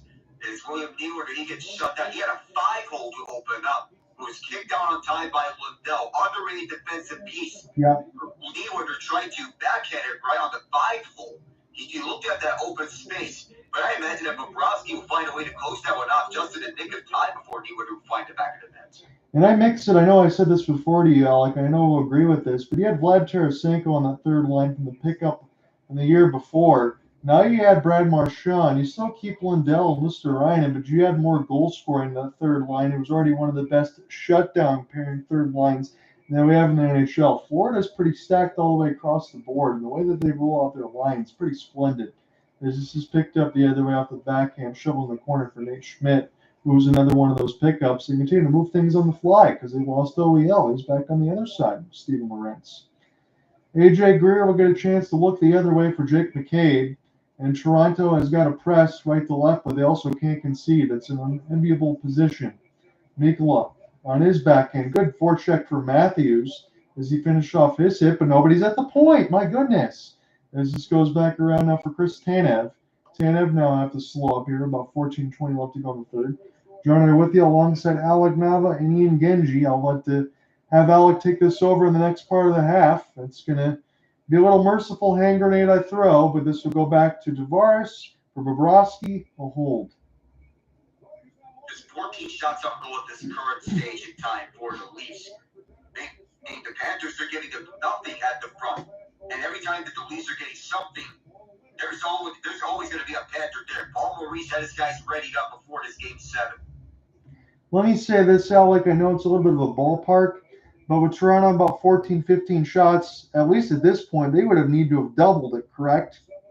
They probably would have. If they wanted to have a good chance, if they wanted to get something going against the Cats, it's just not enough. There's been too many periods of the first and the second where the first 10 minutes was all one-sided. I mean, the way that this game started, I thought Joseph Woll was going to give up 2 or 3. The back end of the first was good as it was scoreless for Toronto, but then the second period started the same way. And now you get some telling and finishing in the third, as this will be set up toward the right side boards. Bennett off the spin and turn. Good alludance of a hit. Tkachuk try to throw it in the corner. Back around now for Bennett. Right in front for Tkachuk. He got robbed by Wall. Good right pad save, but Tkachuk was right on top of the doorstep. Nobody even picked him up. Forsling now. The other way for Ekblad. Make his pass. This will be stopped at the line for Verhaeghe and chip in deep now for Tkachuk. Even if he's missed a little bit of time there with the injuries and all that from 4 Nations, I still see Tkachuk playing his same type of game that he usually does, Alec. I think he looks good. So far, so good. Even if the goal scoring doesn't come up large here. But the impact's there in other ways more than one. And sure, he hasn't scored a goal here, but everyone else is doing their part. Seth Jones is doing his part. Even the fourth line is doing their part. I will say this on as far as the team media lines for Toronto and some of the fans, some of the things that they throw out there. Remember they had Auston Matthews on the milk carton sign. He scored in Game 6. All the Toronto fans had Tkachuk on the milk carton sign, but Tkachuk's a point-per-game player in the playoffs. I don't think that's probably what you want to do. No. No other team in the NHL has as many players with at least 8 points than the Florida Panthers. Sam Reinhart with 10 entering this game. Sam Bennett, Tkachuk, Liddell, Marchand, Luxtorinen, Verhaeghe, Barkov. That's 8 players with at least 8 points on the Panthers. No other team has more than 5. The depth, everything else with Bill Zito, the master coaching of Paul Maurice.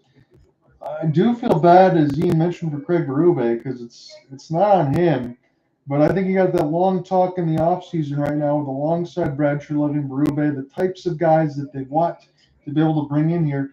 Let me ask you this question. Is Brendan Shanahan still part of that core group? I don't imagine him being part of that core group anymore. He's got to be gone after this year, after what happened, because the Shannon plan is not even come close to being successful at any time. And the Maple Leafs are just cementing themselves as the Philadelphia 76ers of the NHL. Yeah, that's shots fired. I mean, this is just, you know what? We may see. I thought that Steve Dangle could have crashed out harder than when they lost to a Zamboni driver. Fellas, I think we may see him crash out harder than when they lost to a 42-year-old Zamboni driver. Well, I will put his video in shortly after when I get everything posted as well. It's unfortunate, gentlemen, that it looks to be the same way because I'll be honest with you. I like the Cats. I made that well known. I was glad to see them win the Cup, but I did want to see Toronto go ahead and provide this effort, get to the same old song and dance that they have been. I don't think it's fun for anybody. It's definitely not fun for the league. It's not fun for the fans. And I know some fans will say you shouldn't have the right to feel that way because you're not a diehard. And I fundamentally disagree because I just don't like watching teams shoot themselves in the foot continuously. No, that's not fun. It's not fun hockey. It's not the way that sports should be played at all. Drop now from McCabe, as this will be sent from Tavares here to take a change. Really, Nylander back out there. Again, Tavares is out there, excuse me. He just lost the puck to the left side red line. Tavares now off the tie-up. It's Barkov, entitled with McCabe now toward the left side red line. As this will be pretty collected for Johnny T for a moment. This played in off the wall. McCabe will knock this off of one of the Cats. And Toronto's going to check back up on side. Patches is the only one there on the forecheck now. About a couple minutes away from sending this back to Alec in a 4-1 scoreline. It's such a killer when Domi scored to make it 3-1 that Lustarini to get it right back in off the deflection from Marchand chance at the point. This will be sent the other way. Pacioretty gets partially tripped, but again, we've already set the precedent over the last times that we're not pulling anything, especially when you get through the later rounds in the playoffs, especially in a Game 7. 27-14 on the shot board. Cats have almost doubled that up, and they're up 3 to the good here. They're going to be playing Carolina on Tuesday if this keeps up. Sent back in behind the inboards now for a young pro. This one will get knocked toward the left side of the net. And that'll be a chip and chase. Morgan Rielly sent it in deep. Toronto trying to manufacture something. Kept Diddy at the point. Here's a shot. It's deflected. This one will bounce off the back side of the net from Lorentz. And the Cats will get it out toward the Maple Leafs logo. Lorentz off the half spin. It's amazing to me how much time this fourth line is getting, but you guys have said it right. They've been the best line, and when that's the case, it doesn't mean success. Picked up the other way off the drop. This was Domi wide open, but the pass doesn't get there. McMann on his backhand now for Rielly. Take this one at the point. Gets partially blocked by the Florida defense. Doesn't hit Bob, and erase the other way. Trying to turn on whatever burners that was left. It was A.J. Greer. Trying to do a windmill of all people, but he lost the puck. This will be sent back down amongst the end boards. This is not iced. Fans wanted one, as this will be flipped back down the ice the other way. They also wanted a penalty call. Joseph Wall stops in behind the wraparound of his net. A long slap shot is held. You get a stoppage at 10:39. Alec, unfortunately, I hand this off to you. We'll see if you can make some magic happen for Toronto. I guess I'll have to get on the all-black suit and tie because this is just sad. It feels like we're all watching a team just die in real time. Yeah, and there was not any press that I saw from this team. Again, we laid everything on the second intermission, so I won't give that preamble again. But there's just not enough to work with on the offensive side. And when you're only trying to block shots and you're not pushing it the other 100 feet the other way, you're not going to have success. Now you gotta wonder, well, the gold graphic just came on. Is someone on the NHL on TNT side a wizard? Someone on, we just missed a goal. Right off the draw, Alec. I didn't even see it. It went so far. It was so fast that we couldn't even see it. And all of a sudden, now I actually got to switch onto my all-black suit and tie because this is a funeral. Alec, I'm not kidding you. I was looking at my screen the whole time and the camera cut so fast we didn't even see Reinhardt's shot. As soon as I give it to you, Florida scores. There was nothing. That happened so fast that we could not even see it. Right off the face-off, and there's another goal. Oh. So I'm getting the live look at it now, and this is just right off the drop. Reinhardt literally just walks in the top toward that left circle, just fires a high point, and put the Dogs to bed already. My goodness. If this is indeed Mitch Marner's last game as the Leaf, just know that, yes, he is a premier defensive forward. Yes, he is a tantalizing offensive talent. Unfortunately, his legacy may be cemented as blocking a trade to Carolina for Mikko Rantanen in return. Which is, in hindsight, not an indictment against either one because Rantanen did say himself that he wanted to come to Colorado want to come to Dallas so as to rub it in Colorado's face, in fairness to Rantanen. So that's to say the least for that. So I'll give it more towards Rantanen's side because Marner didn't block the trade, but Rantanen personally wanted to come to Dallas. Alec, I'm going to let you get into this play-by-play in a second. Somebody just threw a hat on the ice inadvertently. I have no idea why. Well, we mentioned mentioned this in Game 5 previously. I don't get it. Why would you throw merchandise onto the ice if you spent all your hard-earned money to get that quote, to get their team apparel, only to throw it on the ice? I get you're discussing. That doesn't excuse anything. They threw a Matthews jersey in Game 5. Now I saw a hat. We'll go to break. Literally, I cannot understate this enough from what we just saw. I know you can't watch it if you're listening in, but the goal literally was so fast, and Alec mentioned this. I just handed this off to him when we had a stoppage in play that we did not get to see Reinhardt's shot that went into the net. I've never seen that before. Me neither.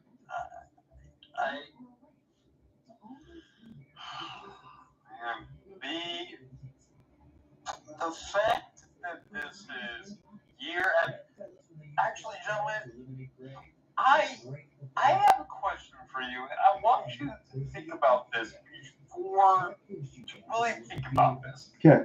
Because we talk about how teams have bad seasons and the fan bases are miserable, right? But I gotta ask you, who do you think as a fan base is just for this season was more miserable? Do you think it was any of the bottom feeders? And I'm pointing at Nashville because they went all in. Do you think Nashville's fan base is more miserable, or do you think Toronto's fan base is more miserable? One of those teams sucks. The other one made it to the second round, but I don't know. I don't know which fan base is more miserable.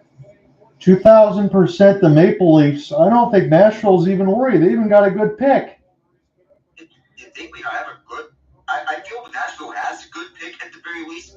Toronto, they were expecting a deep run out of this core. They made on a deep-ish run. Deep-ish meaning they pushed this to Game 7. And they could say that this is the furthest that they've made this current core, but at the end, it's all for naught because they were expecting this to be a deeper run. And to have more insult to injury, Sergei Bobrovsky just scooped the puck up out of a shot from Jake McCain from the point and turns him away. Crazy when I asked you the question. That's a good question, Ian. I want to lay that out as clean as I can because I agree. It's the Leafs. It has to be on the side of it because it could be one bad season for Nashville, who's actually been to the Stanley Cup Finals in recent history more so than the Leafs. But it's crazy to think when I asked the question whether or not it was going to be the first goal. It goes 3-1, and now almost indeed we are closer to that 6-1 score line. Yikes! Oh, this is just Game 5 all over again. and I hate saying this because the fans, they are angry. They want to send a message to the team. We're tired of this. We're tired of exiting in the first 2 rounds. There needs to be a change, and Craig Berube needs to have a chance to coach his own team with his own players. We know Marner may be gone. Knies is a must keep. I don't know what happens with Tavares, but if he goes elsewhere, it's painful enough that the Islanders in 2 COVID years made it to deeper runs than he did with the Leafs. Ugh. Every single time now that first line's out there, Alec, they're being booed. And it is once again the case. And Matthews overskates the puck and loses to Ekblad. Again, John, with the comedy of errors. They're just going one-on-one against the Panthers. It's too easy to defend. It's just too easy for Florida to defend that because they could just do this effortlessly. They just have to stand there because the Leafs, they are getting a lot of this. Max Pacioretty sends this right behind Bobrovsky. Is behind the net. And Pacioretty and his McCabe is at least struggling to pick this one up. On the right point. Held in around through the zone as the Leafs want to keep this one inside. Tavares for McCabe. McCabe kept this one around for Pacioretty. Pacioretty moving far side. Tavares gets hauled down onto the ice and brought down by Forsling as he sells the puck down. Forsling sends this one down through the ice. Not going to be an icing because of McCabe being the only one back in the defensive zone. If it's the final 7:30 of the season, is this going to be ending in misery, deep misery. And we don't know what it's to come as the Panthers steal the puck. Can't get much out of that. It feels like the Panthers are just playing keep-aways. Brad Marchand is toying with his prey. I don't know what else is due, but whether he be a Bruin or a Panther, it's just the same old story between Marchand and the Leafs. 3-on-2 for Toronto. Where's this been? It's the fourth line. Lawrence gets turned away by Bobrovsky. Where has this been from everyone outside the fourth line? Yeah, like, why is it always the fourth line? Why is the puck when you go on the other end? Why are the Panthers always winning 2-on-3s and 1-on-2s? And why is this all of a sudden reminding us of Game 7 between the Devils and Rangers from 2 years ago? Yeah, that's another good comparison. Domi fires this one that was gloved away by Bobrovsky as Carlo picks it up all the way back near his own bench. 6:30 to go until the Leafs season mercifully ends, and then pits themselves into another crossroads yet again. Probably think of Knies' contract and what he's going to get. We'd imagine him getting at least $7.5, maybe $8 million per year on his next deal. I don't know what the term would be. Perhaps it would be at least 6 years at $48 million total. And that $8 million per year would have 8 years, $64 million if you want to stay on that $8 million per year range. 6 minutes to go until finally this is all over. As Morgan Rielly, who has been on the losing end of 5 previous Game 7s, and Lawson falls down, is picked back up right behind that coming out in front. That came loose for just a moment, but it still sticks. Chris Tanev, who's been a Game 7 winning effort for the Calgary Flames 3 years ago, and then 2 years back, and then last year with the Dallas Stars as the trade deadline rental over the Vegas Golden Knights. It is Jake McCabe saying this one down the middle. Domi can't get this one through. Nylander has trouble with that centering pass, and there were 2 stolen players, a Panther and a Leaf. The Leaf being Bobby McMann. McCabe's shot block towards the far corner as Domi tried to center one up. McMann hit as he shot it, and with 5:05 to go, this is brought out for center. Lundell will let this one play out. 30-17 is the shot advantage in favor of the Panthers. They were getting shots in Game 6. They weren't quick as Matthews. Gets one on Bobrovsky, and this one played out onto the right point. And this will be recollected at the Leafs' own zone. I have nothing else to say in terms of anything left between these two. So let's get on to the obvious, that Florida did get the looks, and they capitalized on the looks, that they sent guys towards the net, they got players towards the net, and capitalized on everything. The looks to Reed's shot was proof of that. The Jones goal was proof of that. And Jones almost had 2 had it not been for the disallowed goal. But if that was the offside challenge, we have no idea how this would have went, but knowing how this game went in this third period, it probably would have changed a thing.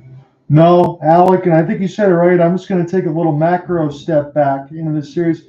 You gentlemen, you do remember about a week and a half ago, this team was up 2-0 in the series against the Florida Panthers. And I know some of the fans can say, "Oh, Marchand goal can change some of those things." I'm not going to say that much. I'm not going to say it turned around the entire series. But you know what did? Going ahead and winning puck battles, doing all the little things, getting in front of the net, controlling it, working around the boards, all the stuff you mentioned toward the second. I already punched all that button. If you want to go back in about a half hour once this record's done, you can listen to it all. We broke that all down. They played their game consistently, did the Cats, and they knew at some point they would be able to break through. And it looks like the Leafs just want to be able to score these long shots, score with skill, score with pace. Can't do that when you're playing against the Cats. This series sort of plays out to me in my mind. I know this may be on a previous year, but this series sort of played out the same way that 2009 between the Washington Capitals and the Pittsburgh Penguins. Washington won the first 2 games in 1-goal games. Pittsburgh won Game 3 in overtime. And while Game 4 wasn't a shutout, the Penguins won by 2 goals. The Penguins won Game 5 in overtime. That was one big difference as opposed to this series when the Panthers won big here in Toronto.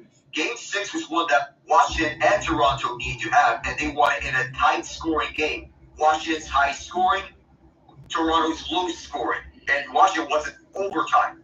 Game 7 of that 2009 Pens Cap series played out exactly like this one, where a road team was the victor in decisive fashion. Yeah, and I imagine, Alec, you can draw parallels as to why Penguins able to come out in front of a lot of the stuff, because those games translate. Yes, you have to have stars. Yes, you have to have talent. And Toronto's got a lot of that, but you got to be able to play a much different way when you get in the postseason. Again, as you mentioned, Joseph Wall going to lead the goal crease. A lot of the same things in the regular season don't work now in the postseason. Because postseason is a very different game. The postseason is about physicality. The hit battle is a battle in which Florida's always going to win from the get-go. But the coaching battle, Paul Maurice is beating Craig Berube at his own game. These two coaches have a similar, or you could even say the same exact style game, but Maurice has been around longer than Berube has. Yes. Berube's been around since a decade ago, but their coaching styles are the exact same. The experience won here, and the Leafs defended that one well as they collected back up in their own zone. The only thing that this series is missing is a high-scoring points battle, where in 2009 between the Pens and Caps, Sidney Crosby had 13 points in that 2009 series. Alex Ovechkin had 14 points in that points race. That was the only thing that was missing here, because Florida has their advantage on depth. And as in the Pens Cap series, it was more about the star power. Love to see that on the star power, but you know what? Depth sometimes, healthy bodies and everything else, and a will to win, that matters a lot for the Cats. And, well, if there's any more insult to injury, there's Brad Marchand to deliver the dagger. Hey, look, again, it is 6-1. Oh, well, we've hit the jackpot. Oh, no. Probably we could have hit all 7s at Vegas if we did that 6-1 here, just like Game 5, right on the jackpot. Isn't this ironic? Alec and Ian, again, I say that you guys, I could consider you best friends. We've been working together for a long time. I really enjoy it. I know I haven't met in person, but I appreciate all the work and stuff you do.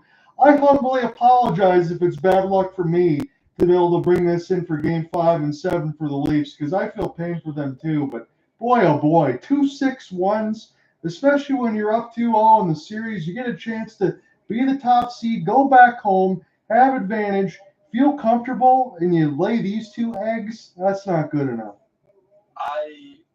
John, look, all I want is for this game to end and we can get to the next round and see some good hockey. Yes. Again, please. I mean, look, Dallas and Vegas ended in Game 5, and that series was a whole lot more exciting than whatever this was. Cats and Kings, Capitals were paper tigers. They played harder than Yes. Give me your thoughts, Alec, because I agree with Ian. Wait, what? I said, give me your thoughts, Alec, because I agree with Ian 100%. Yeah, it's just old habits die hard for the Toronto Maple Leafs. And those expressions just say it all. Brendan Shanahan, Goodbye. may have seen his last day as a Toronto Maple Leaf. President of Hockey Operations. I would say the same thing. Goodbye. And you know what? The other thing that bothers me when we see those faces there, how come these guys aren't angry? Yeah, I mean, they're just having the same expression as Bert from Sesame Street. Oh, and a mass of humanity at the front of the net. Scotiabank Arena is mostly empty, and it's safe to say the drink curse has struck again. Fellas, I'm going to be real with you. Hang on. No, I'm putting this out there. Any Toronto Maple Leafs fans, if you are listening to this right now, you are allowed. We are putting this out there. You may come to our franchises as fans, whether it be for the Penguins, the Canadiens, the Blues, or the Red Wings, come on down. We will take you. Because trust me, after seeing this live and for 7 games, And for how many years? you do not have to experience this. Now, granted, you may not find much enjoyment or misery depending on where you go, but I'll tell you what, it won't be this. It won't be annual joking. It will not, it will not be misery upon, and I know we're supposed to be doing a broadcast, but I mean, come on, guys, what are we supposed to call it? We've had to do this twice, and that's sad. Yeah, and you know what? I'll just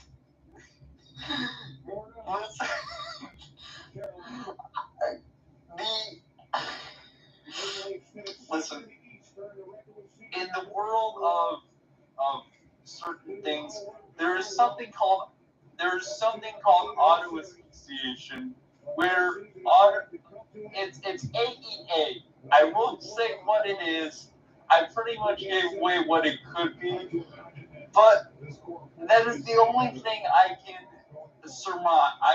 That is the only logical conclusion that I can come up with for what the Maple Leafs do every year in the playoffs, because you just find ways to choke and humiliate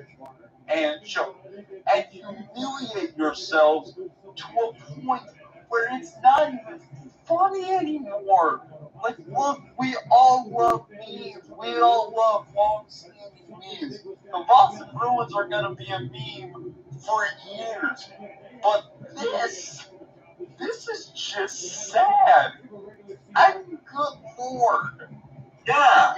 We talk about how the Sabres can't get their act together. Buddy, what Sabres fans go through is tough. But just imagine that you're going to get to the postseason every year. Your roster is good enough to do it. But you also know this is the Toronto Maple Leafs. They literally have given us nothing to be proud of past the month of May. March. Yeah. Take it, Alec. And actually, I'll let you guys get a word in, because otherwise this is going to go on. And we're done. Yep, it's over. And the funeral plays on to another 6-1 Panthers win, the second time this has happened in the last 3 games. It is the Carolina Hurricanes and the Florida Panthers in the Eastern Conference Final. Ian, if you got any other prevailing, Alec, you can do the same, and I can get set to close it out. But we'll get to the handshake line. Ian, all your points are well taken, because you're exactly right. Sabres, you got a whole other struggle and a whole other point of futility to get started. But when you get to this point, and you have a good team, I'll agree with you. This is almost more painful. Yeah, the pain even worse than the last one. And Ian is right that the memes can be nice and all that, but it's now at the point where it's so overused, it's not even funny anymore. This is just sad from Toronto. This is such a running gag that reoccurs so much. This is just sad. I don't even have the will to laugh anymore. No. I mean, John, Alec, I would try to draw comparisons, but when I think about it, this is different from the Penguins and Red Wings.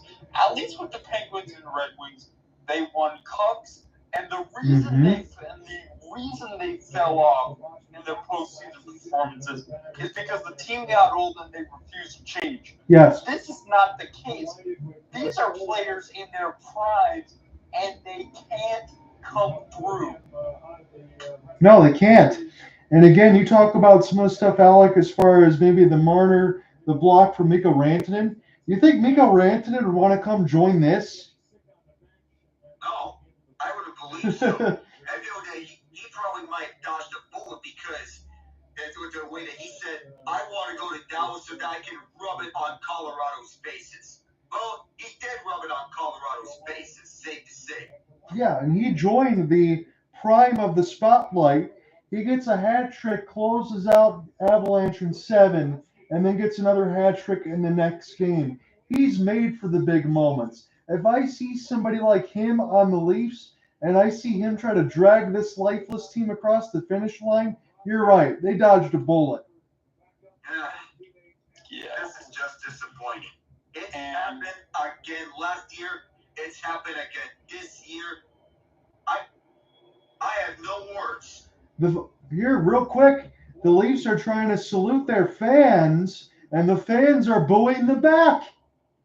They've had enough. Plain and simple. Wow. You lost the loyalty of your fans. This is... You know what? They've finally broken out of it. They've broken out of the genjutsu. Because remember, this fan base, for years, had to deal with the hijinks of Harold Ballard. And for that reason alone, is why for over 3 decades after his 4 decades after his death, they put up with the constant choking and the losing and the shattered dreams because they were finally out of it. They didn't have to deal with Harold Ballard anymore. Leafs, that time is over. The fans don't care that they have competent ownership now. They expect a winner in the prime of these players' careers, and you can't get it done. The genjutsu is broken. Point blank. Fans are done, and you know what? They've quit on you because it's not even that they've quit on you because you don't deserve it. When you choke year after year after year after year and do nothing to change it, never fixing the issues, one coaching change isn't going to get it done. And if they don't give Berube a chance to build his own team and they waste him, a Stanley Cup winning coach, something you couldn't say, I don't think, about Mike Babcock or Sheldon Keefe, then it is quite obvious you are, and I'm going to use a term from First Things First, a silly franchise. Ian, that was beautifully said. I agree with all of your points. Again, hopefully Berube gets the opportunity to actually build this team his way, because if you don't do that, then that's a complete failure.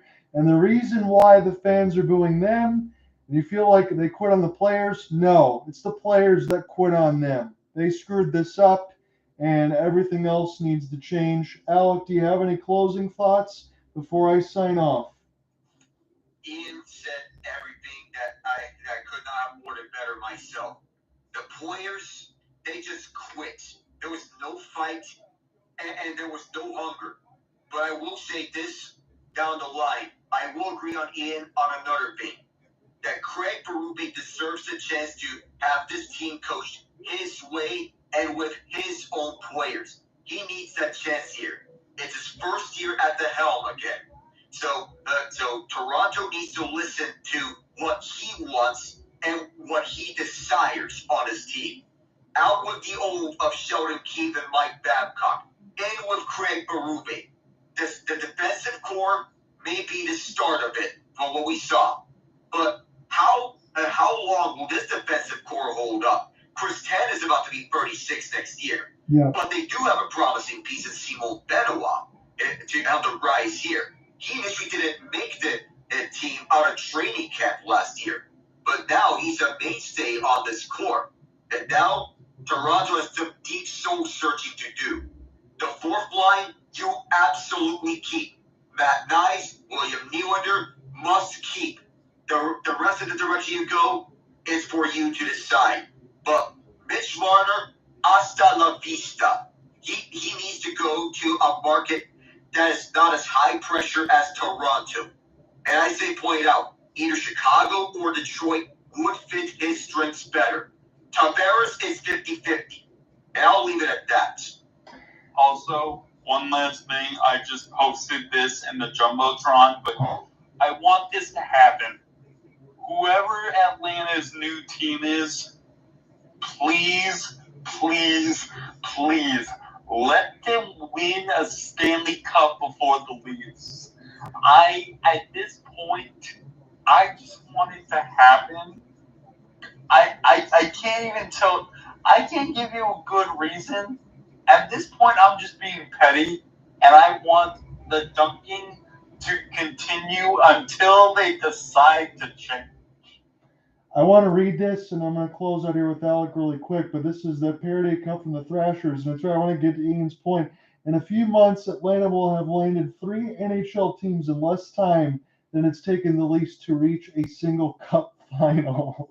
So that's about as bad as it can get. Alec, admittedly, I'm going to be off probably until Wednesday. I might join in on Tuesday. We're all going to enjoy the off day Monday. Are you going to start with the Canes and the Cats? That's the plan. Okay, so Datkins or Alec is going to have coverage on the Tuesday side. If I can't join in, I will be back on the start of Wednesday at the latest for the Stars and Oilers as we continue to move things around. Gentlemen, it's been a lot of fun to work with you mercifully over the last couple within the Leafs. We tried to make it happen. We tried to be honest. We tried not to joke around too much when it wasn't necessary. Sometimes we needed to. But that's all the Leafs gave us. We'll see what happens now in the conference finals. We know we're going to get some good hockey. And I'll talk to you guys in a couple days. You take care. Take care, sir.